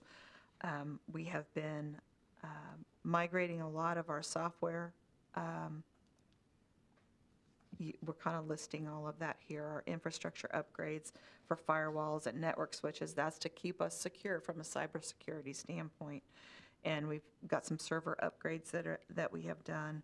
A lot of replacements. Body cams had to be switched out after Motorola made some changes last year. One thing I learned, they had me go, because I'm risk manager as well, they had me go to the Cybersecurity Summit. And I learned about operational technology, which is OT. And that's all your HVAC systems and your locks on your doors. And that's how a lot of the cyber criminals are getting in. So now this is all, has to be watched as well. So it's just ballooning. You don't want to just put some regular thermostat on the wall and have it tied to your phone where you're doing your banking, because that could be a breach.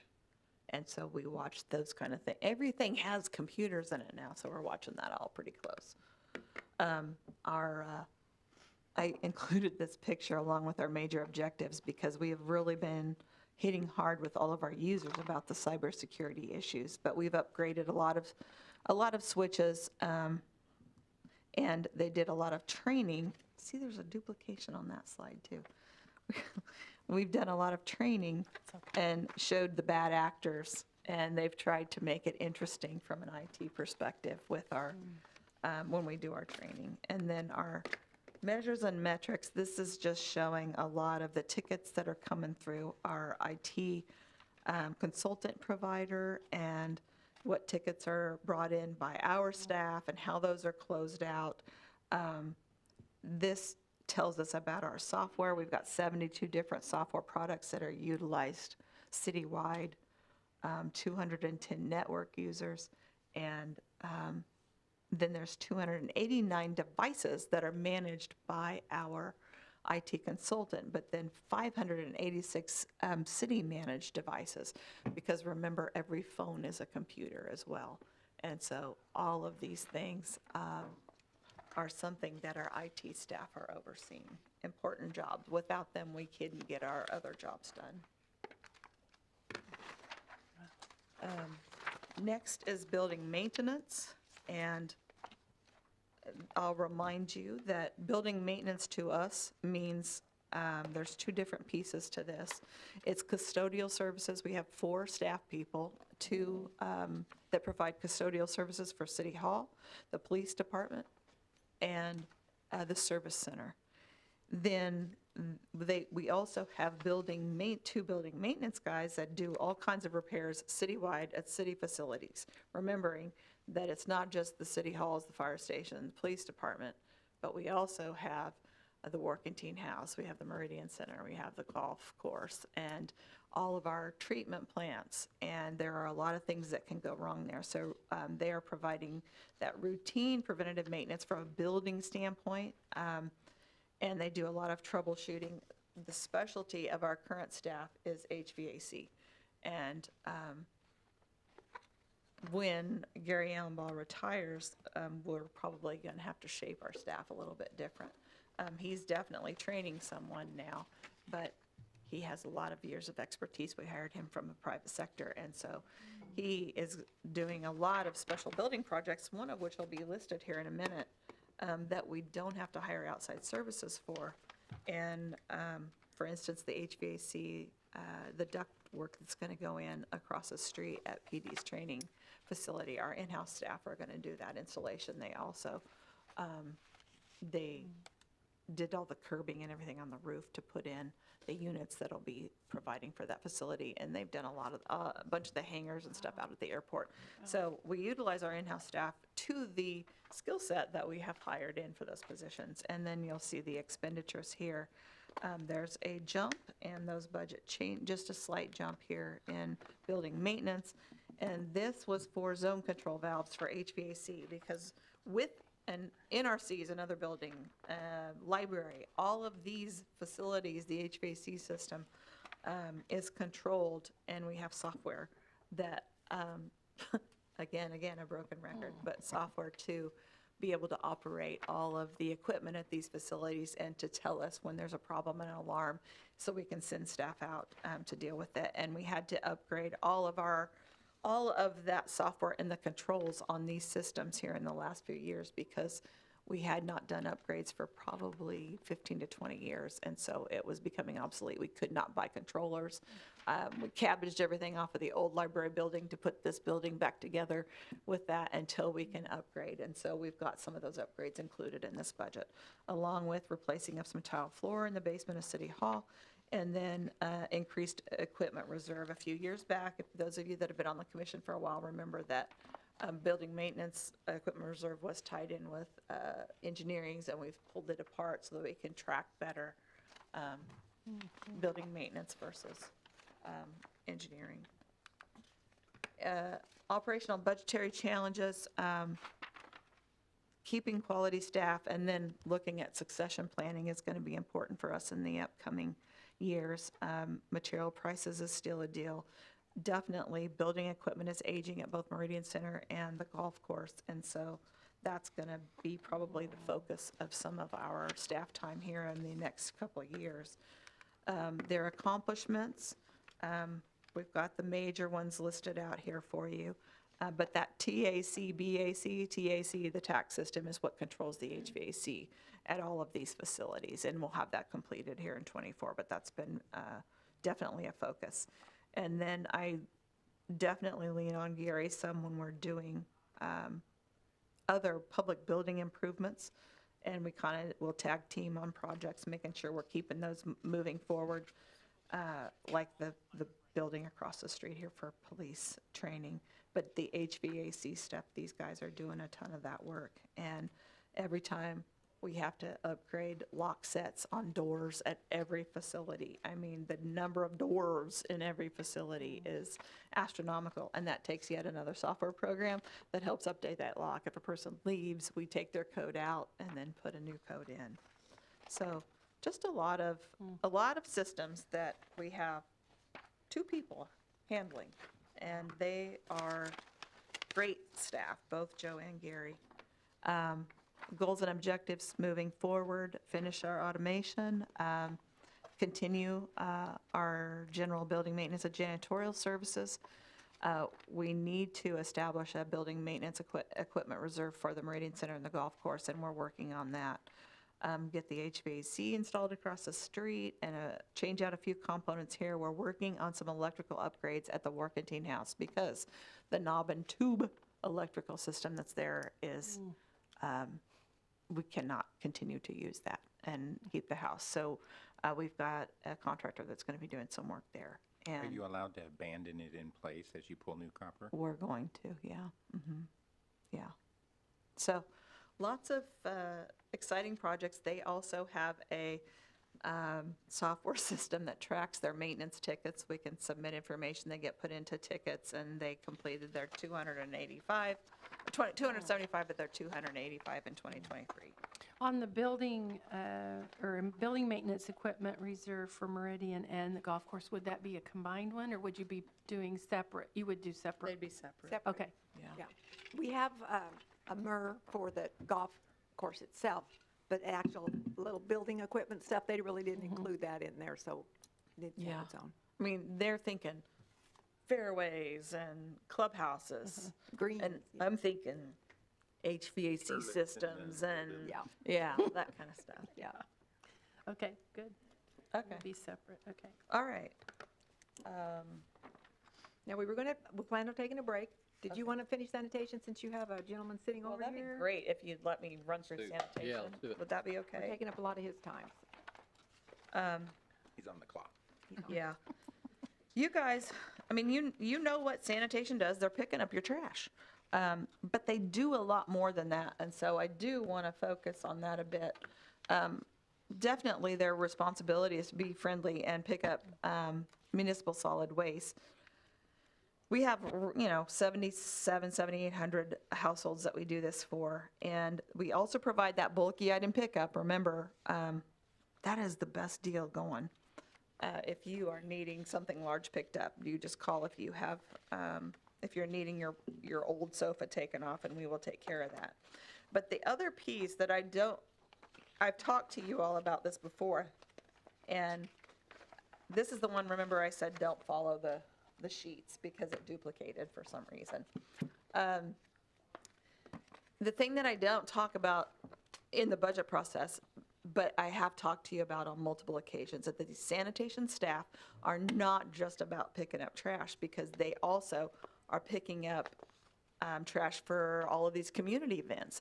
They also are eyes and ears throughout the community, because they're passing through every week, year-round. Oftentimes, they might be asked to, hey, what are you seeing in this area? If we're having some bad actors in an area of town, they're asked about that. If we have a windstorm, oftentimes our sanitation employees, we pull them out to help pick up stuff. Definitely our bulky item guy that's funded through this sanitation account, he is pulled out with the grapple truck and will be picking up limbs and things. When we have snow events, we pull from this staff that already have their CDLs to help us when we have to start running 12-hour shifts.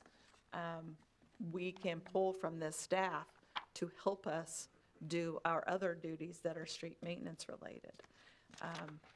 It's good to have these different areas that we can pull staff from and use as are needed. And then I would also remind you that just like the water and the sewer funds, this is an enterprise fund, and we transfer dollars from this account over to the general fund as well. So there is a funding side of a transfer that puts money in the general fund so that we aren't having to raise taxes. And then every city facility, every city-owned facility, that would include the work-canteen houses and the Meridian Center and those places, we are picking up trash. And that is not an expense that goes out of those budgets because it's handled through the sanitation budget. And the most recently added thing a few years ago, you have us, this fund is paying for tree trimming in all of the different maintenance areas. Remember, we do the one ahead of street maintenance every year. So that we aren't having to send out as many notices to people to trim their own trees. So that, while the 9 staff people in here are handling these everyday items, the funds themselves are handling other issues as well, okay? So major accomplishments were, you can see the tonnage that we're hauling off. And remember that we do have the free landfill coupon program that we provide, and that's funded through this budget. Our average coupon value in 2023 was $12.25 for that landfill coupon, and everybody can get 2 of those per account per year if you want them. And recall when you're looking at the municipal waste chart that mandatory recycling ended in 2020. So you're going to see the jump in municipal solid waste. Our goals and objectives moving forward. The best thing we've done is that I think the bulky item stickering program and the tree trimming program in the right-of-way has really helped things. It's helped, I think, with community relations a lot, and definitely helped us keep things cleaned up. We will continue to promote our roll-off dumpster rentals. Remember, we have a tinier, smaller roll-off that we provide to our customers if they are interested in it. There isn't anybody in the private sector that's providing that. Measures and metrics, here's some of our bulky item right-of-way stickering information. We wrote a little over 1,200 violations for right-of-way obstructions. And, about half of those maybe were taken care of by the resident. 333, it's weird these numbers came out really even like that, 333, were called in and collected for the $10 bulky item pickup fee. And then the balance, the 185, were collected for the $20 fee. If they don't call it in, then they pay the $20, remember. 45 of those were non-qualifying bulky item collection items, so it may have been like some bulk oil or something like that that just we wouldn't pick up.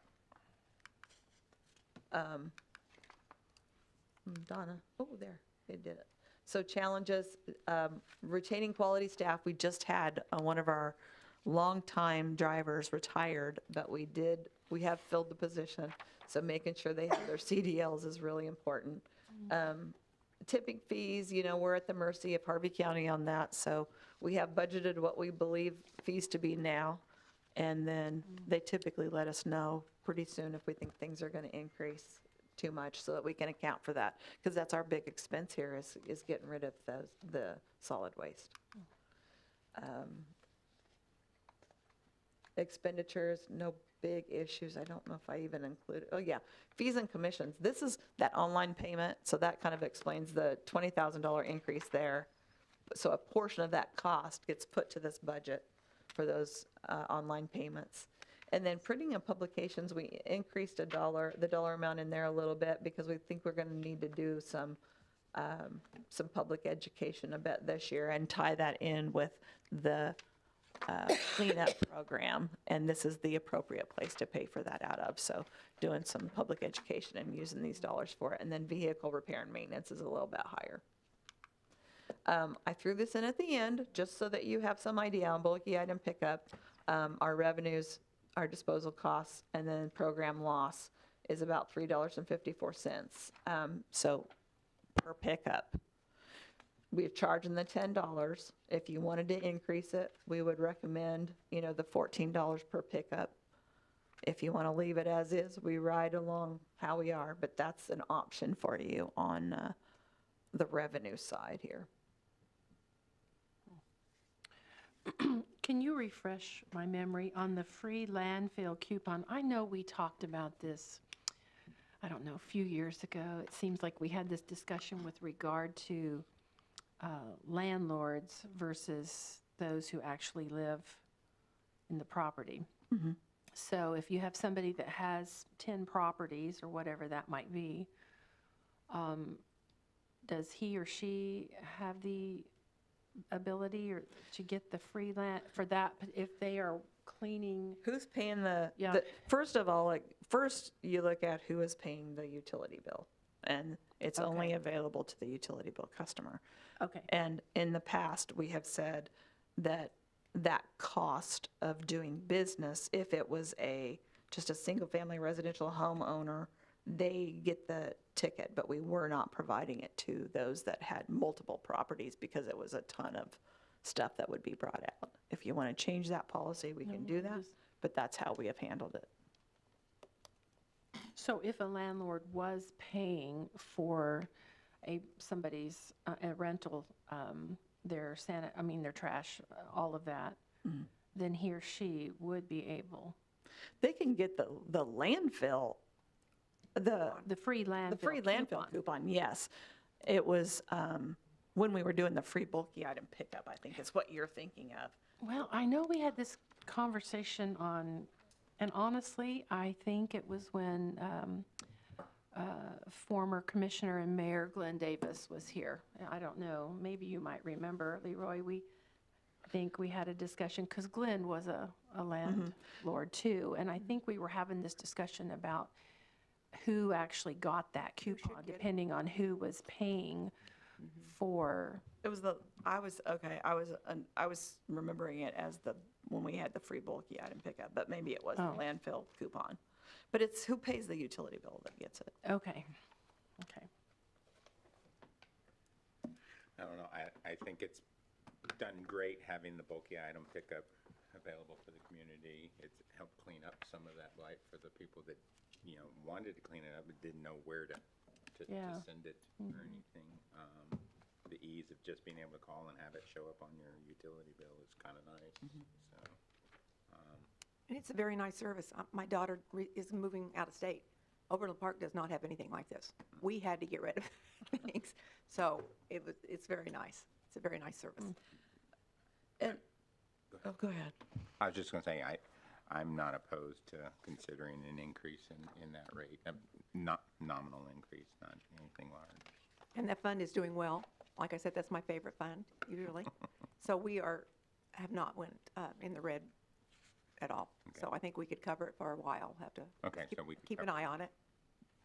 It's just that I'm somebody that likes like 12 o'clock, 12:15, 12:30 on the quarter. I would probably go $15 if we were going to do that. It would be easier to remember. I mean, down the road, if we have to do that, it just makes it a little bit hard for if it's a violation. I mean, if you did, it'd be $30 if you doubled it. I mean, if we get down to that place, down to the road, I think. And remember, our rates for water and sewer are Gonna be going up going the next few up years. too. So I kind of hate to. Yeah, right. Yeah. Oh, the optics. Yes, that's right. Okay. Thanks for letting us know about the program and Yeah. how it's doing Yeah. itself. The other thing I would just remind everybody, along with the fact that sanitation employees get pulled off to help with other things, just remember, there are many cities that wish they were in our position where collection was handled in-house as opposed to private vendor. And one of those reasons is because when you have 10 different vendors running down your streets, it really has wear and tear on your pavement. So that's another bonus to having it in-house with one hauler. Okay? Good to remember that. All right, that gets us through. And I know sometimes, the brain doesn't take any more in than the seat can handle. So if you want to take a 10-minute break and get some food or something, well, then we'll come back Okay, with airport. all right.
Oh, sorry.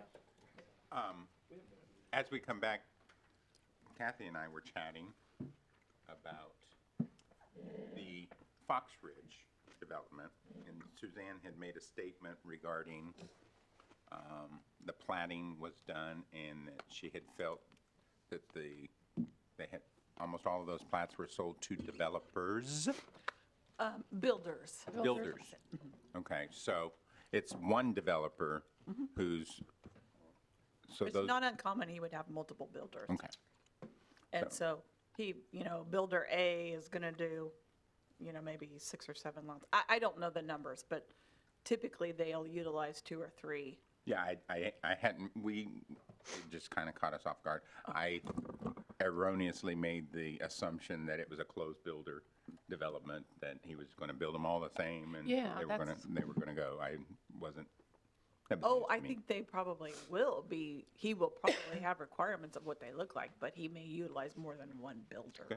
So just so the developer that comes in and is developing this whole area, he gets to decide the plating, or, where he wants, that's the part because when you said the different builders, I thought, so the developer comes in and develops the land, and then different builders come in And build the houses. and build the houses.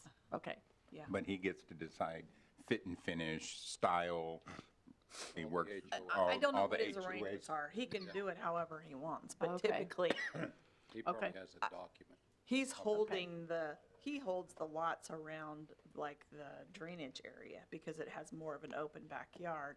And I believe he's building those houses. So it's not like he's walks away from it. He doesn't want something put in across the street that's gonna lower the value potential for the property that he's building on. Keep him from selling them.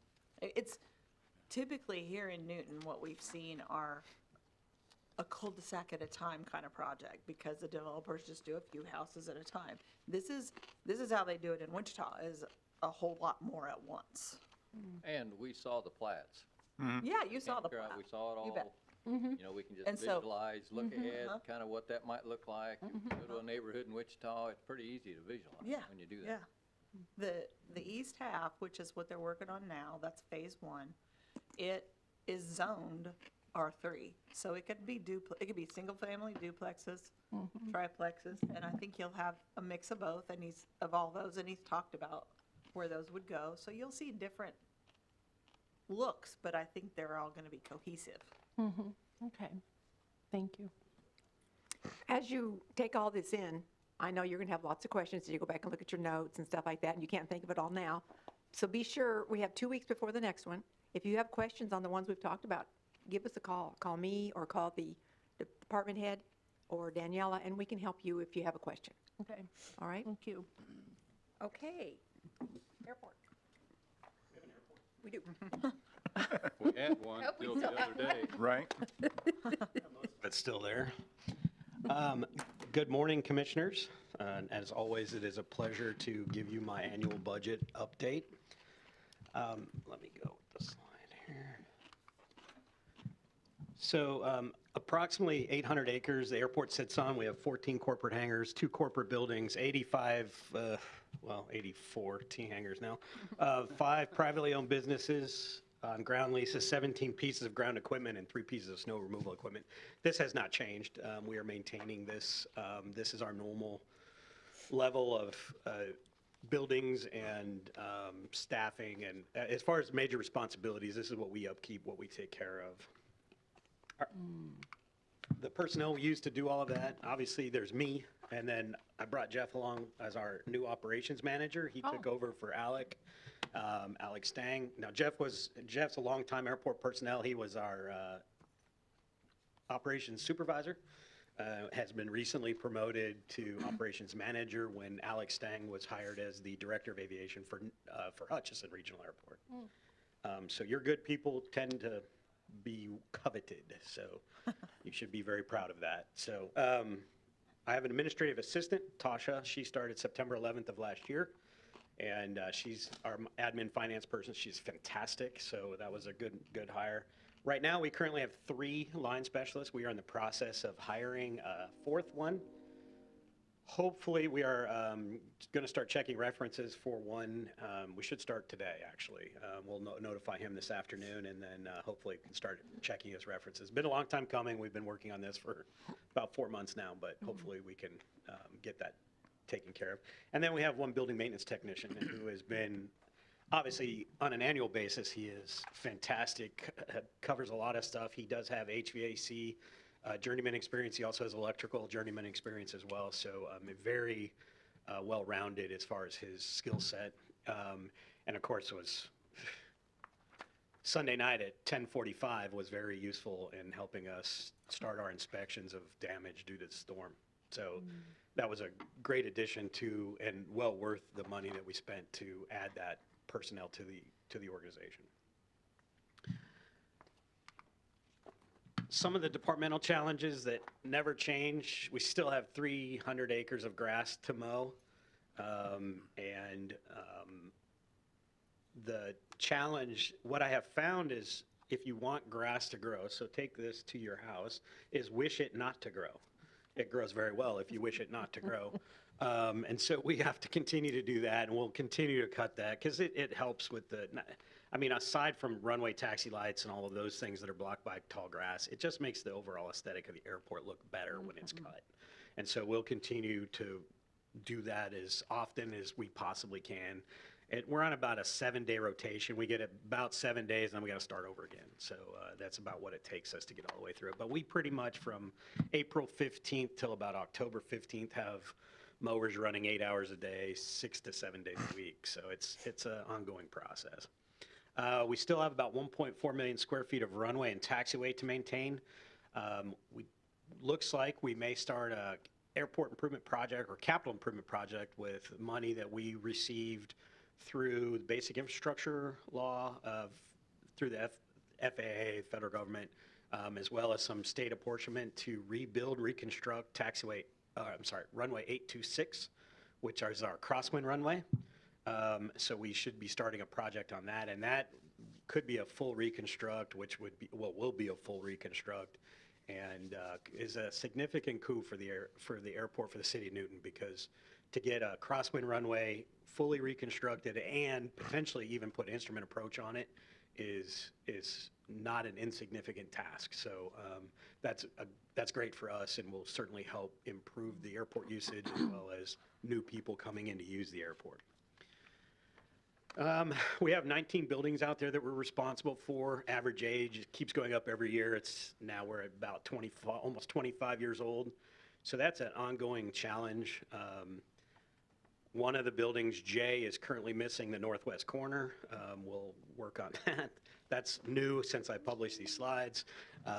We'll have to repair that. That's part of the storm damage that we received on Sunday night. So that's in the process. We also have new doors going on Hangar A and Hangar J. As you recall, those bids went out and contractors were approved.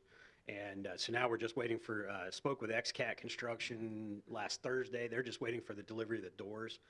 And they say that it's probably about 5 weeks out still, and then they'll start construct and installation of those. So that's the south door on Hangar J and and on Hangar A, our community hangar will have new hangar doors on them. We had to put a new airport beacon. The beacon was 60 years old. It was not a matter of if, just when it failed. And so we did replace that at the beginning of this year.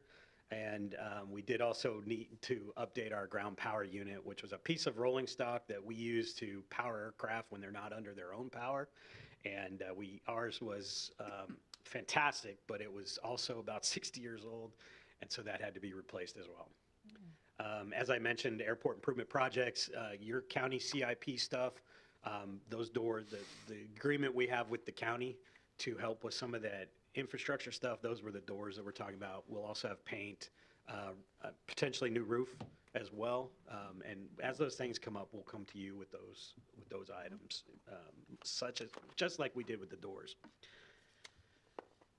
All right, some operational challenges. Obviously, with the aging infrastructure, we have many building maintenance projects, and they run the gamut from, we've got holes in the wall, rats are getting into new air conditioning units, stuff like that. A lot of those things we can pay for through budget. We manage that through our budget requests. Some of it will fall into capital improvement, but most of that comes through budgetary line items.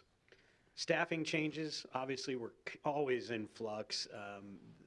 Right now, we're just having difficulty hiring that fourth line attendant. So that's why I mentioned this as operational change.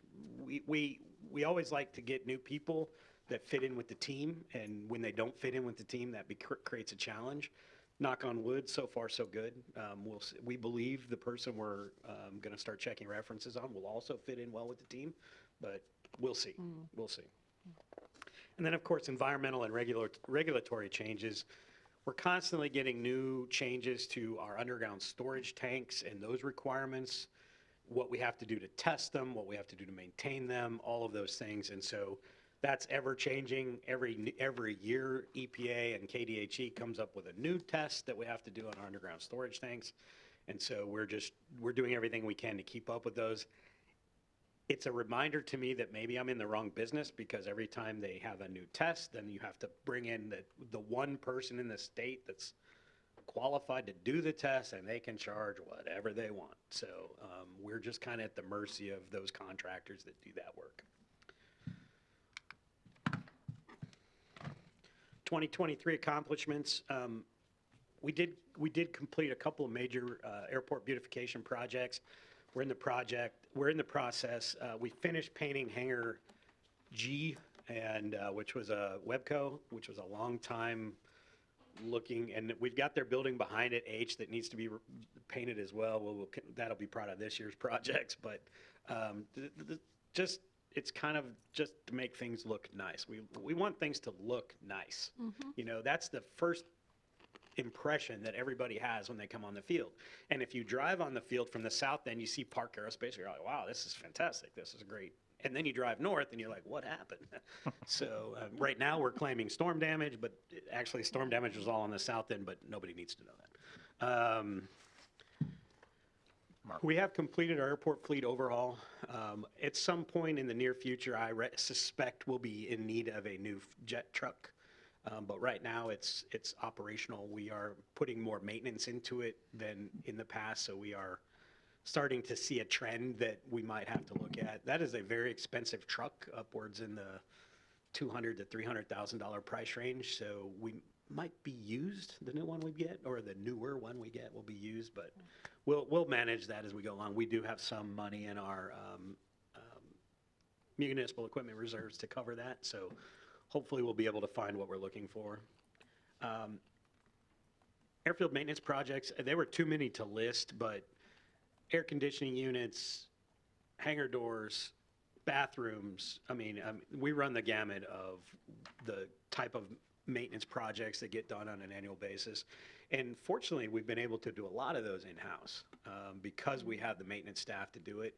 And so we've been very lucky in that sense. And we've also managed to do some tenant projects as well.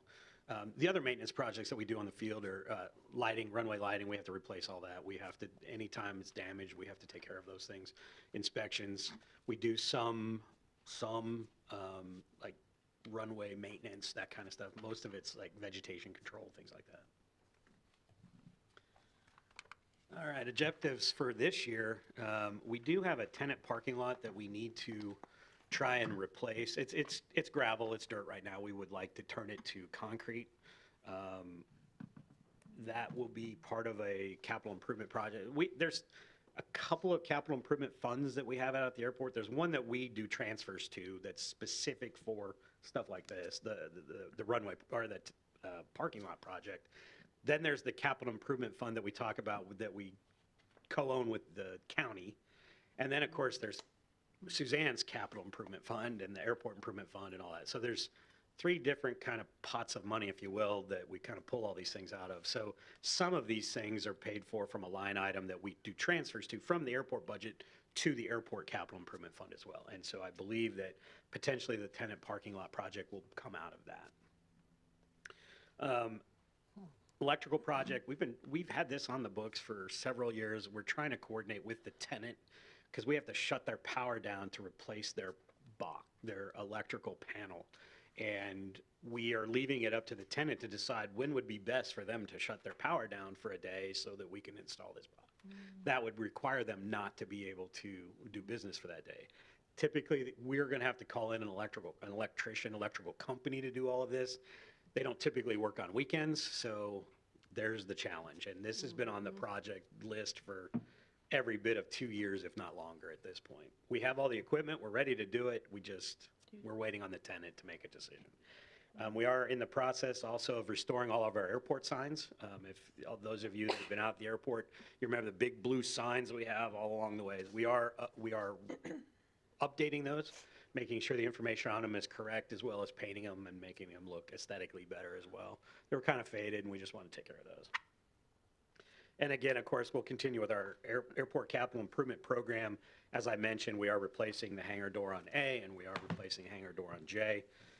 Obviously, with some of the storm stuff, we believe there will also be a hangar door replacement on K, which is Heston College, and there'll be some, we have a couple of hangar doors that might need to be repaired or replaced on some of our T hangars as well. So that's ongoing. We'll see as we go along and how that's all going to be funded. 25 objectives. Continue with the airport CIP program. We'll keep moving forward to continue with whatever we need to do to maintain the airport buildings out there. We want not just to look better, but also be functional. Obviously, we don't want leaky roofs. We don't want doors that won't keep anything out, that kind of stuff. So we'll make sure that that continues. We would like to develop some green space. We have a lot of conversations for those people who do economic development. God bless them, because I can't stand rejection as much as they get rejection. So, so hopefully we've had a lot of conversations about developing green space, but so far nobody's put a shovel in the ground yet, but we're always hopeful. So, runway 826 reconstruction design, we actually believe that based on information I was receiving yesterday, I was at a conference in Wichita it was a AAA East South Central Chapter conference, but the FAA was there, and I had a conversation with our planner. There may be design and construction, all of it done in 25. So it could be a rapid project, not just design, but the whole thing. And obviously we'll bring to you funding and those kinds of things. There's some changes in how, with the new reauthorization plan, any monies from 25 and 26 are at a 95-5 match instead of a 90-10, which is good. Any of the older money from our basic infrastructure and entitlement funding that we've saved up, that would still be at the 90-10 match. But so there is some good news in that aspect. And the reconstruction project total, we're looking at about $4.5 million project. So you can kind of do the math in your head and figure out what that looks like. But again, we'll bring more details to you specifically on that project. And that's the 95-10? Part of it'll be 95. Okay. It's going to be weird because there's several pots of money that are going into this project, and some of we've banked up since 2021. Some of it's new money, so it just depends on how they want to divide it up. It'll probably work out to be a, 93.6579%, whatever so I don't know. But the county does split that with us. Yeah. The county does split those projects with us. So when you put money into your CIP, you mentioned like 3 pots a while ago. Mm-hmm. So is that how you do it? You just kind of think about what you're going to put here, and how do you decide? I mean, it's not a big deal. I just, it's good that you're doing that, but. Historically, we set up, when I started here 9 years ago, we didn't really have a capital improvement pot of money specifically for the airport. Now there's bigger projects that obviously get bonded and funded and things like that, which is part of the city and the county's capital improvement program, which was agreed on in 2017, I think. So that's a little different, but we just put some money, if we had some extra money of it, because as you're aware, the monies for the airport, any money that's generated at the airport has to stay at the airport.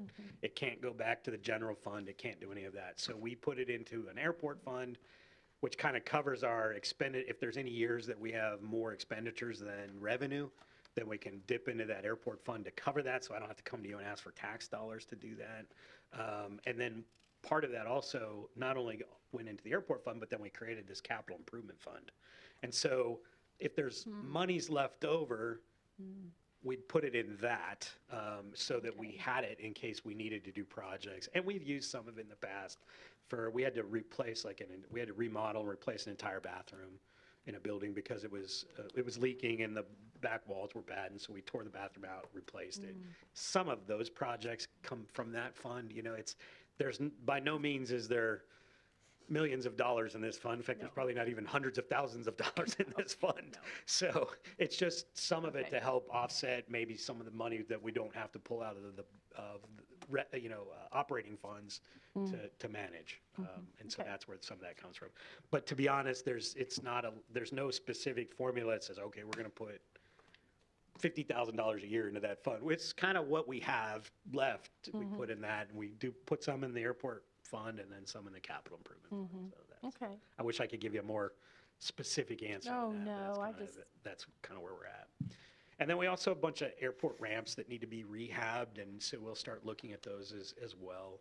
We have started on some of them, but some of them are going to need major concrete work, asphalt work. It's not just crack seal overlay type stuff. So again, more money that we'll have to figure out a way to manage. And then finally, this is our kind of the airport wrap-up that Donna provides for us as far as what we're kind of proposing for 2025 is revenue and where we're going to end up from an expenditure point of view. And so it kind of gives you an idea of how we're looking financially. The airport is in solid shape financially.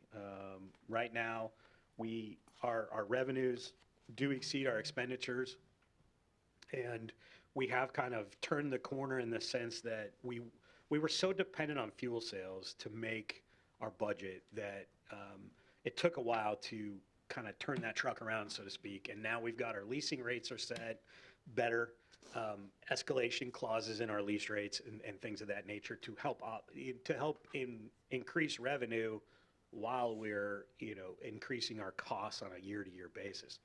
Obviously, commodities, utilities, insurance, all of those things go up. We have no control over that, so we have to kind of manage that.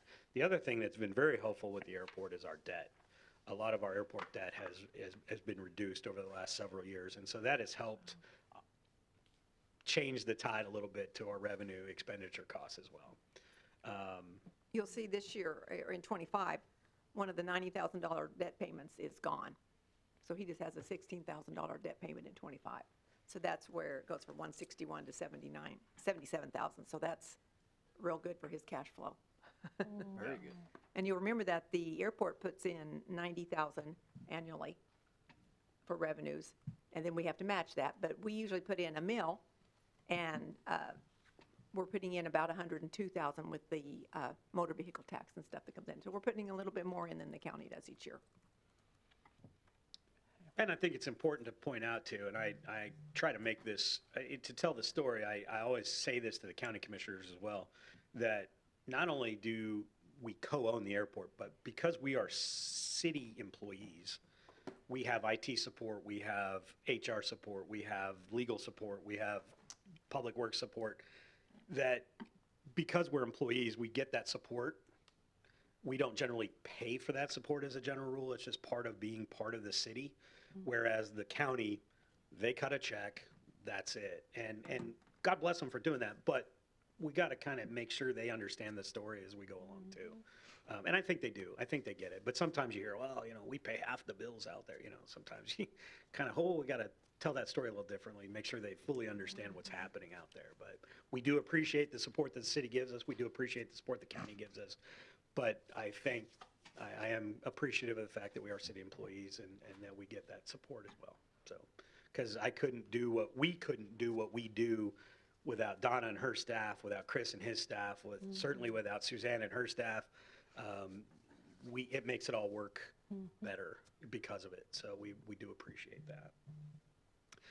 That's all I have. Obviously, we'll stand for questions if there are any questions. I know that Rebecca would like me to stretch this out as long as possible. So if you have any questions about this or or if you want to, if you have any questions about storm damage or anything like that, I'm certainly able to answer. Were there any aircraft that got damaged Sunday night? Technically there were 4. There were 2 that were tied down on the ramp. One is now on top of the other one that's tied down on the ramp. They're sitting on top of each other. A single engine Cessna had broken the D-ring on it. The ropes were tied down, holding it down. There's a D-ring on the bottom of the wing. That D-ring broke and snapped the wing, and then it got airborne and flipped up on top of the other airplane, which led to a chorus of my fellow managers across the state telling me, we knew parking was limited at Newton, but geez, what are you doing now? So anyway, that's haha. But, and then in Hangar J, Weatherly had their partially constructed airplane that was moved underneath an airplane that Ballard Aviation had in there, and the prop on the Ballard airplane sliced open the wing of Weatherly's airplane. So not totally sure how much damage was done to the prop. That had to be inspected. The prop didn't have to be replaced, so I mean, Hartzell props, God bless you. And then, of course, Weatherly will have to come up and make a determination on that. But and obviously, we know all the challenges with Weatherly right now. So, anyway, but other than that, no other airplanes were damaged at all. Good. And the damage to the airplane in J was, as far as Ballard's airplane, was minimal. Prop damage, they'll have to inspect the engine, of course, to make sure it's still functional, but fairly minimal. The ones that were tied down to the ramp, probably a total hull loss at this point. I mean, those, I imagine those will be unrepairable, because there was structure damage and all kinds of stuff like that. Yeah, the straight line winds, not sure that's true. There were cars in the parking lot that were moved 90 degrees by the wind. I mean, they were moved sideways into the grass. So, yeah, I'm sure those were just, 30, 40 mile an hour winds that blew through there. Do you have an updated report on what weather was? No, and in fact, I had a message on my call sheet to call Dan at the National Weather Service this morning, but I have been unable to do that yet. But no, the last we heard, we saw that they reported that it was that there were sustained winds of 65 miles an hour with gusts over 80, and there was and somebody smarter than me, weather, it was called a derecho or derecho. Derecho. Derecho. I've been doing this a long time. I've never heard that term, but I'm sure it's somewhere in the annuals of the weather book somewhere. I don't know. Derecho in Spanish means straight line. Oh, okay. Well, there you go. There you go. That makes complete sense. Yeah. See, and my Spanish is terrible. Had my Spanish been better, I'd have known that. Look at one of the benefits of hiring Multilingual. Multilingual. All right. And Kathy, when I do transfers, I'll throw in the airport transfers in there so you can see Good. the capital reserve and the MER. Good. That's what he was kind of talking about in Okay. there. You can see those transfers. I appreciate it. Thank you. And Donna, the transfer line on the bottom of that includes that, right? The transfers to my MER and, yeah, okay. I thought they did, but. I just wanted to Okay, clarify thank you. that. Thank you, commissioners. Thank you. Okay, I will get us started on administration. Just a quick overview as we get into the slides. We put this presentation together a little differently than some of the other departments. We don't go over as many of our goals and objectives like you'll see, because most of those items that happen within these departmental functions, we review with you at the end of the year when we go through the commission's priorities, because most of administrative's task is really to support you all as the commission. And so those are the types of things that you will have seen in that end-of-year report that we gave in January. So there's a lot of different staffing and a lot of different operational pieces that come under administrative services and the administrative budget. Obviously, you all as the city commissioners, we have 5 commissioners that will support in various functions. The city manager's role and office, as a general rule, has 1 full-time employee, and then 70% of an FTE comes in that oversight. The city clerk has 2 full-time employees, one of those being an administrative assistant. Human Resources is fully staffed currently with 3 full-time employees, which has been budgeted for a number of years. Our Communications Department has 1 full-time employee and a little bit of a flex of that 50% of an FTE, which we take as the other half of our CVB person. Community Development has 1 full-time employee, which is completely funded from the Economic Development Fund. And Historic Preservation has that 30% of an FTE, which is also transferred from Economic Development. And then the Management Analyst, which is a full-time employee, 30% funded from Economic Development. So you'll notice transfers as we work our way through on that. As you are all very aware, as a City Commission, your oversight is for setting policy on items of taxation, appropriations, ordinances, the growth and development in land use that comes before you, utility costs and the delivery of those services. Also for authorizing contracts, such as for the Recreation Commission, the Economic Development, and the things that have come out of the budget in the past that you might not see in this one is the Chamber of Commerce and Economic Development. Those have been moved to Economic Development Funds, so you'll notice some differences if you're looking back. And then awarding any funding to external agencies, which previously has been to Health Industries, but again, you all made the decision last year to move that to the Economic Development Fund. In the City Manager's office, you'll see the day-to-day carrying out of the policies and the goals that this body sets and directing the day-to-day operations of the city.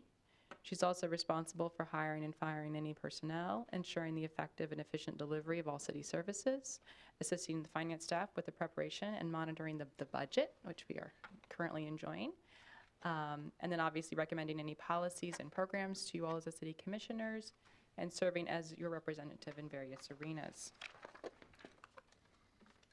The city clerk is responsible for many of your basic government functions. She's the record keeper of all the commission proceedings, actions, and the city records. She's the Freedom of Information Officer. She provides your agenda packets and meeting materials for each of your meetings, maintains and updates the city code. She records and certifies the special assessments, oversees our licensing and permitting, and our cemetery records. In Human Resources, there are 3 staff members there, recruit qualified job applicants for the positions opening, ensure the citywide there are citywide consistent personnel policies. They monitor regulations compliance. They maintain all the employee records. They ensure that all employees are paid correctly, provide for the affordable and quality benefits for the employees. They promote our servant leadership culture, compensation and classification of employees, and then also work towards the career and organizational development through all departments. In our communications department, our communications director, she manages a public information, the communications, marketing, and community engagement for all activities in the city. She serves as a city spokesperson, responding to media requests and issues news releases, performs the public information officer functions, which are part of the local and regional emergency and incident management teams, oversees the content for the city's website, administers the city's social media activities, coordinates and promotes special city events such as forums, open houses, and community events, and then oversees the design of all marketing materials and manages the city's visual identity. Okay. One thing you may notice, and I'll pause here really quickly, in the past couple of years, we've had an administrative department budget and a community development department budget. This is the year we'll be merging those 2 back together. For various reasons, we aren't quite seeing the captures of dividing those functions, so it made more sense for our accounting purposes and for ease of use to combine and fold those budgets back together. So the slides that are coming next will show our development activities that we would have normally seen in the past 2 years on our community development slides.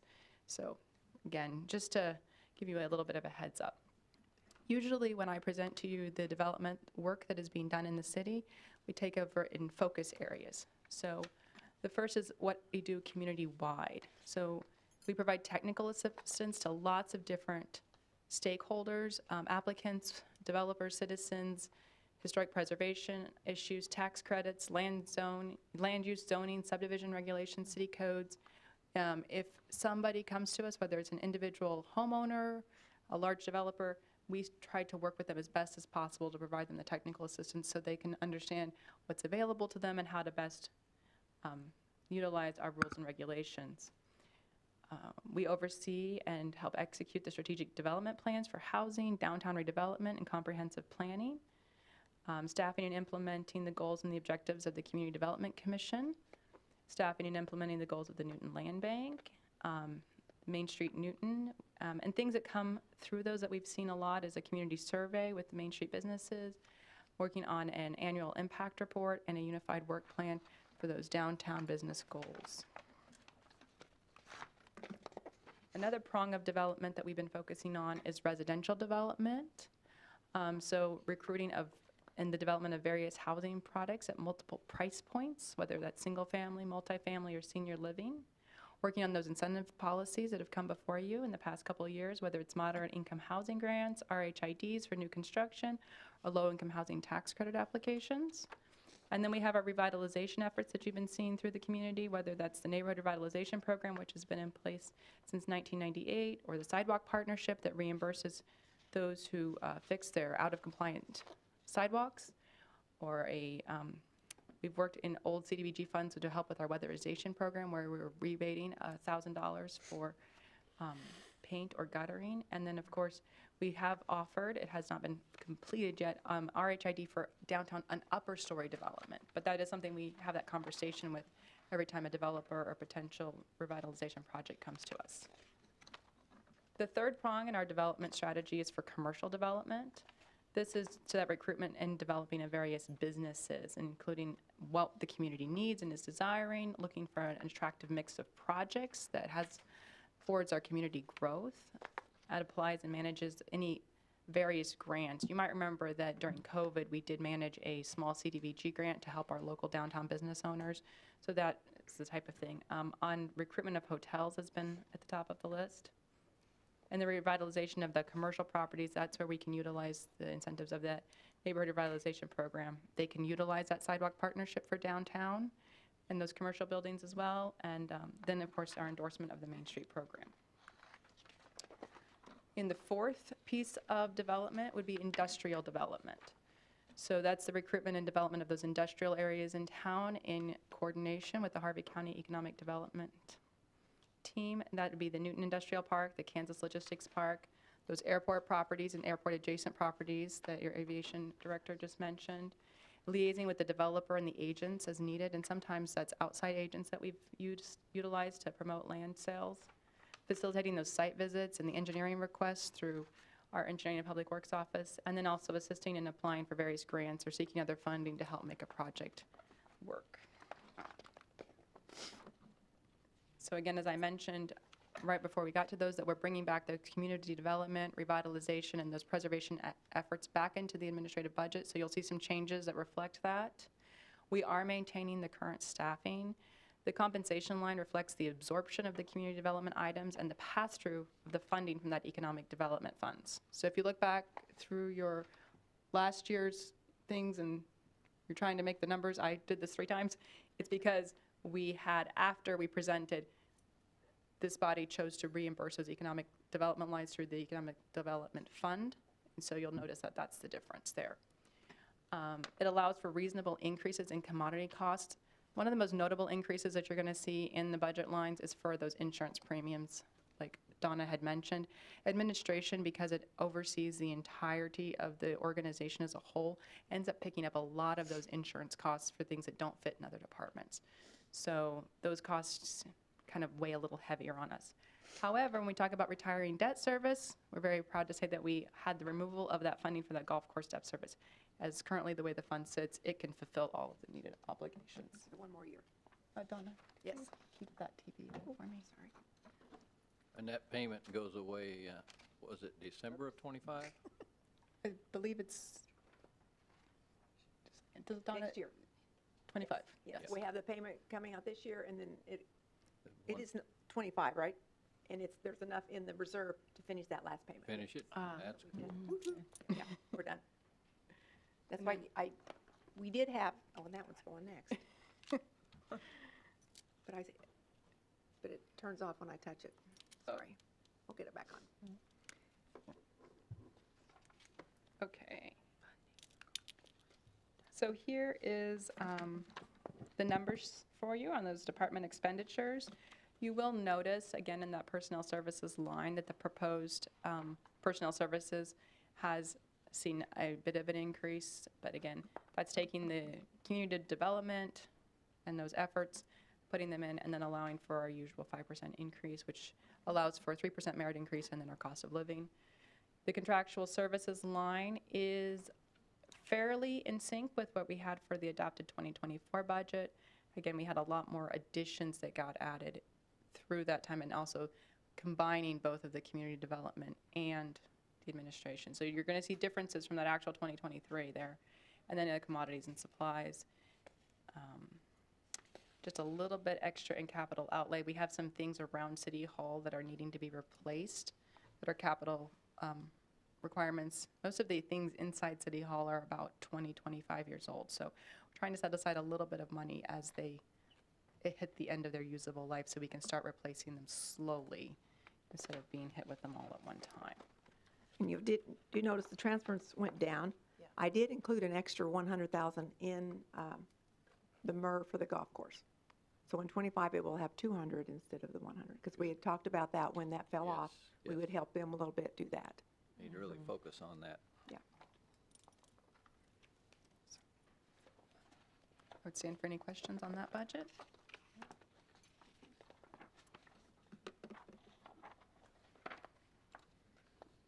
What are we doing next? Meridian Center? All right. Well, seeing none, I will move to the Meridian Center.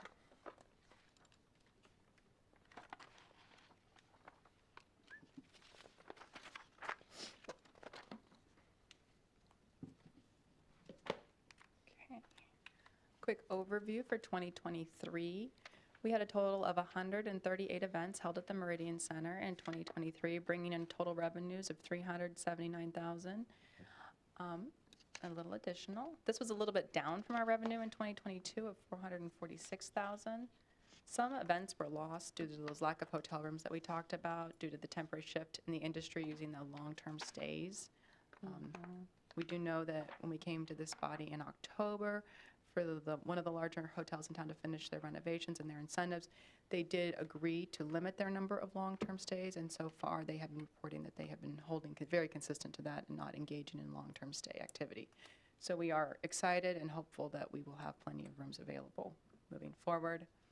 The Meridian Center did continue to host many events for the community partners, and they did host the Certified Public Manager program through KU during 2023, which was very advantageous to us as an organization, because we were able to send multiple people through the program and keep our travel costs very low. 2025 projections. Current staffing is budgeted at a reduction from the previous year. As we've had a little bit of turnover, the needs have been evaluated, and the projected budget has included 3 full-time positions and 2 part-time positions, but those 3 full-time positions are at a slightly lower rate than we'd had in the past, so that we're able to maintain adequate staffing, but also hopefully see a cost savings there. The projections that you'll see in your budget and the revenue are hopeful for a return closer to 2022 numbers. We find that to be a very manageable and probably very reasonable amount of revenue to come in with the hotel working at full operations. You'll see some increases from the 22 budget in the contractual and commodities that reflect those inflationary pressures. And transfers in from administration do make up $150,000 of revenue. So if I bring up your revenue and expenditure slide, you'll see what the transfers have been from the administration department each year, starting in 2022, where they're proposed for this year, and then the expenditures as such. You'll see the savings in that personnel services line as we reevaluated the needs, and the small increases in contractual and commodities from the actuals of 2022. One thing to note, if our revenues do come in higher, because if you're putting on an event and you're spending it, we might have some more expenses. That's something we can evaluate as we go through, but current forecast for 2025 would be to hopefully get back to that 2022 actual that we've seen. Any questions on that budget? Says it's the end of the show. Yeah. All right, we're making great time. And last but not least, the final budget for today. All right. And I'll be presenting to you our Newton Convention and Visitors Bureau.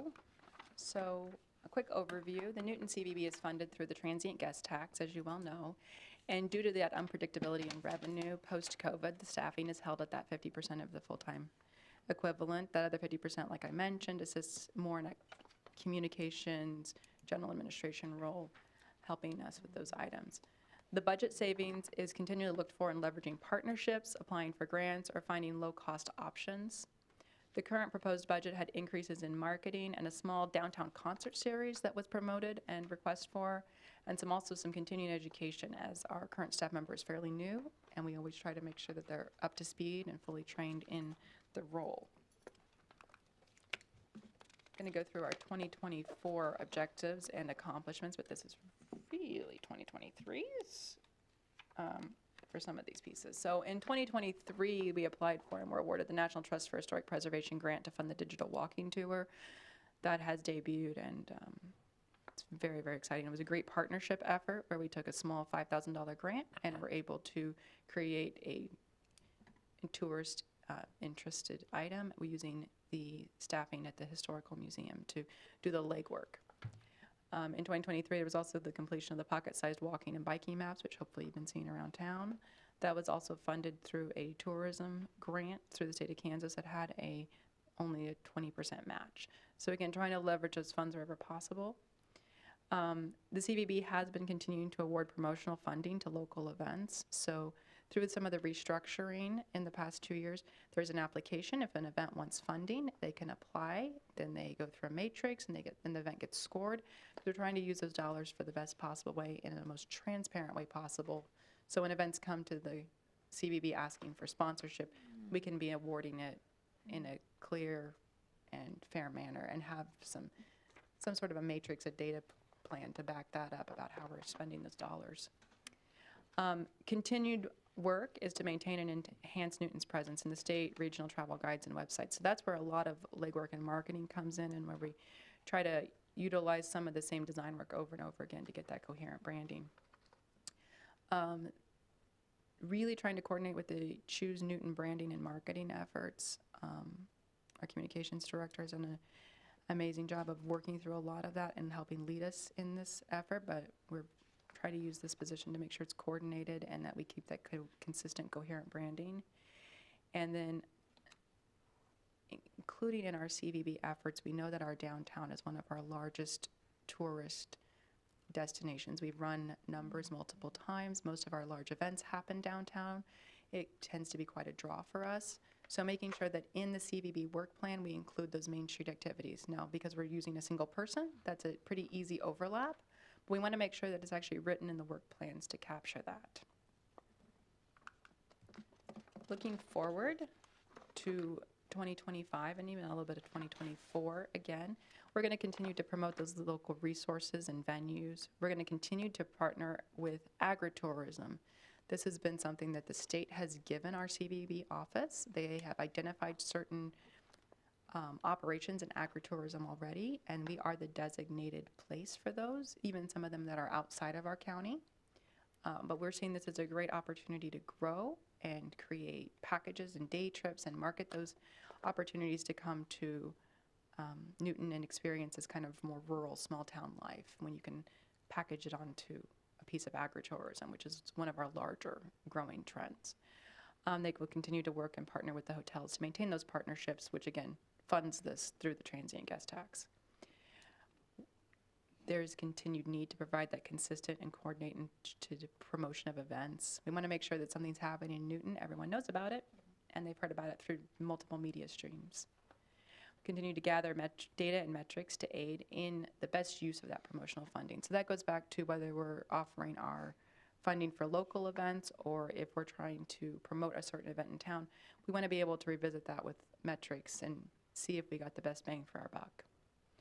We want to continue to enhance all the information that's currently available to our visitors or our new residents or anybody coming to Newton for work or play so that they know of all the great things happening in the community. And then the CVB is mentioned as working on a Choose Newton marketing plan for the implementation efforts.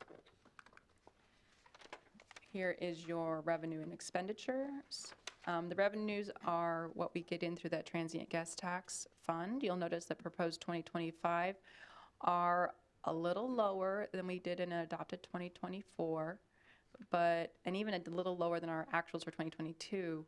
However, they are brought up from our actuals of 23. This is a complicated estimation, and Donna always does a great job of working with me. Transient guest funds are collected, and they don't come to us for a number of months after their collection.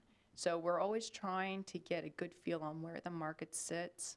I'm coming to you at this point in our calendar year from collections to forecast for next year. It's a little bit of a scientific guesswork. And so we chose to be a little bit conservative on our revenues, knowing where our hotels are at currently, hoping that obviously they're going to gain and we're going to be at a much better space. We'd rather have a conservative estimate and know we can meet all of our project needs in this budget. The personnel services line, you'll notice that that's fairly unchanged through the way we have split the position and only funded it at 50%. The contractual services, you'll do see that increase. Most of that is in the training that this new person needs. So we usually consider this person to need to be a designated tour specialist with the state of Kansas. The last 2 people in this role have been, and we were very lucky last time to hire somebody that was most of the way there on that designation. This time, we're starting from scratch. So there is some training required. In the commodity, and there's also in that contractual services and in the commodities and supplies, a little bit of funding for a downtown concert series and a little bit of external branding and marketing pieces that we just wanted to continue to put in the budget. So when this body had made the decision to fund it at 50%, we said we were going to use that additional monies for the project. So that's why the project budget is so much larger, trying to get you, again, the most bang for your buck. Put it in the materials, the projects, the things being done, and not so much on the staff person that we could fund, but then may not have the project funds to do the things. Lastly, like was mentioned in the parks budget, you'll see a large amount in the transfer line. This transfer is a transfer out of the budget. This transfer is to, when we take in transient guest tax, we can only use it for certain things. And one of the things we can use it for is for our parks and to continue to work towards beautifying and investing in our parks or tourist destinations. And so we had run a bit of a cash balance by being so fiscally conservative and through some staff turnover and transition. And so the transfer line in here is to fund, if you will, or if you were up for that, some of those park activities. So this would go towards the parks budget, and we can continue to promote, to give you a more fleshed out view, but this is about where we would sit and still be remaining on about 50% cash reserves, so that we held ourselves in a conservative fiscal place, but we had saved enough to do a project with. One thing you'll remember, the transfer out of here, also, any monies we bring in through the transient guest tax from the Holiday Inn goes straight to pay the debt on the Meridian Center. And that's what this transfer is. It goes into to pay that. Plus the property taxes that come in off that property go in that fund, and that pays for the debt service. Right. So that's why you see 100 and some each year. That's for that. And she's adding another 130, 150 to do the project for the parks. How much longer we have on that? I knew you were going to. Just roughly. Probably 5, 6. Yeah, 2011, That'll was be it? big. You think, Lisa? 2011? Yeah, so it's, Yeah. it's 31. that- 31, so. Okay. Is there anybody in arrears on their transient guest tax? Not at this time. No. Wow. And I think I think the one that was in arrears has paid up. Okay, So it took them a while, but they did catch all up. cool. I'm looking over at Lisa because she knows. Okay.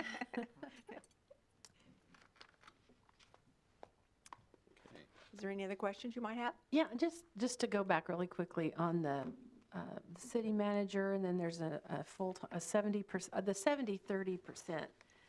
I just need to make sure I get that clear. It's the same person. That would be me. Okay, It's so, her. It's me. okay. Well, I I thought, in the adds past, up. I knew it was you, but I thought, Yeah. well, I think So, it may, and that's where we put it before. Okay. In the previous years, when I presented the community development budget, the 70% was in the administration budget, and then 30% of me was in the community development budget. okay, So okay, that's where that's. Now it's switched back together. okay. All Did right. you have a question, Melanie? Oh, I was just gonna, I just wanna, this might sound silly, but You're fine. I just wanted to, is this showing a deficit then, like? With the It is going into the revenues and fund balance. Expenditures? We have money in the fund balance itself, Okay. so it will cover whatever expenditures go Whatever over the income. deficit is, Mhm. okay. We're not allowed to go in the red, but as Okay. long as there's money in that fund balance, it will cover the extra. That's where we're taking that extra park transfer out for some kind of equipment or whatever we decide to do with it. Okay, That comes out of the fund balance that's already been saved from previous years. okay, This is only revenue income for this one year. okay. So there's been extra savings in prior years that had a balance in there, so we can spend it down if we need to. Okay. It does look bad, doesn't it? Right, Yeah, looking at looks it. bad Yeah. on the paper. Sorry. Thank you. Thank you for clarifying that, Donna. Okay. We'll meet at the same bat station, same bat channel. Does everybody remember that? Should we leave the books here for you to? Yes, if you would like, you can, and we'll finish it up when we get the rest of them ready Okay. for June Yeah, I 4th. was gonna I put say. my name on the inside of mine, Yeah, so. but you can take them with you if you want, and then we'll I'd hand like you to the take papers. mine Take with mine me. with. You can. And then bring them back. Yeah, just in the department. And we'll just settings hand like you, that goes in the street and you can put department. them in as we go. If we or could do that. whatever. I Bring 'em back- really, I'll give it back to you the Thursday before. Sure, at Yeah. the That's a good agenda idea. review or whatever. yeah. That way you can study and have your questions, and I'm just gonna So, scan it in. so after we come back on June the 4th. Correct. Which is a, Wednesday, is it a Wednesday? I think it's a Wednesday. Hey, Rod. Okay. You wanna do it? I'm bringing this up because Melanie had asked before Sure. about the agenda. Do you guys want to, Do agenda review? do you want to save it? We don't do it have them right printed now? off, but we could quickly print them off, and So we're Agenda not going to review. meet Thursday? it's completely up to you. I'm just We're early, asking. let's do it. I would rather do it now. Yeah. Okay. Yeah. Okay, could you give us Yeah. 5 minutes to No, Yeah. 4. 4? Okay. 3.5. You're here. Okay. We're going to do the agenda review So now. Kathy, you were asking a question? So, yeah, so, okay, so when we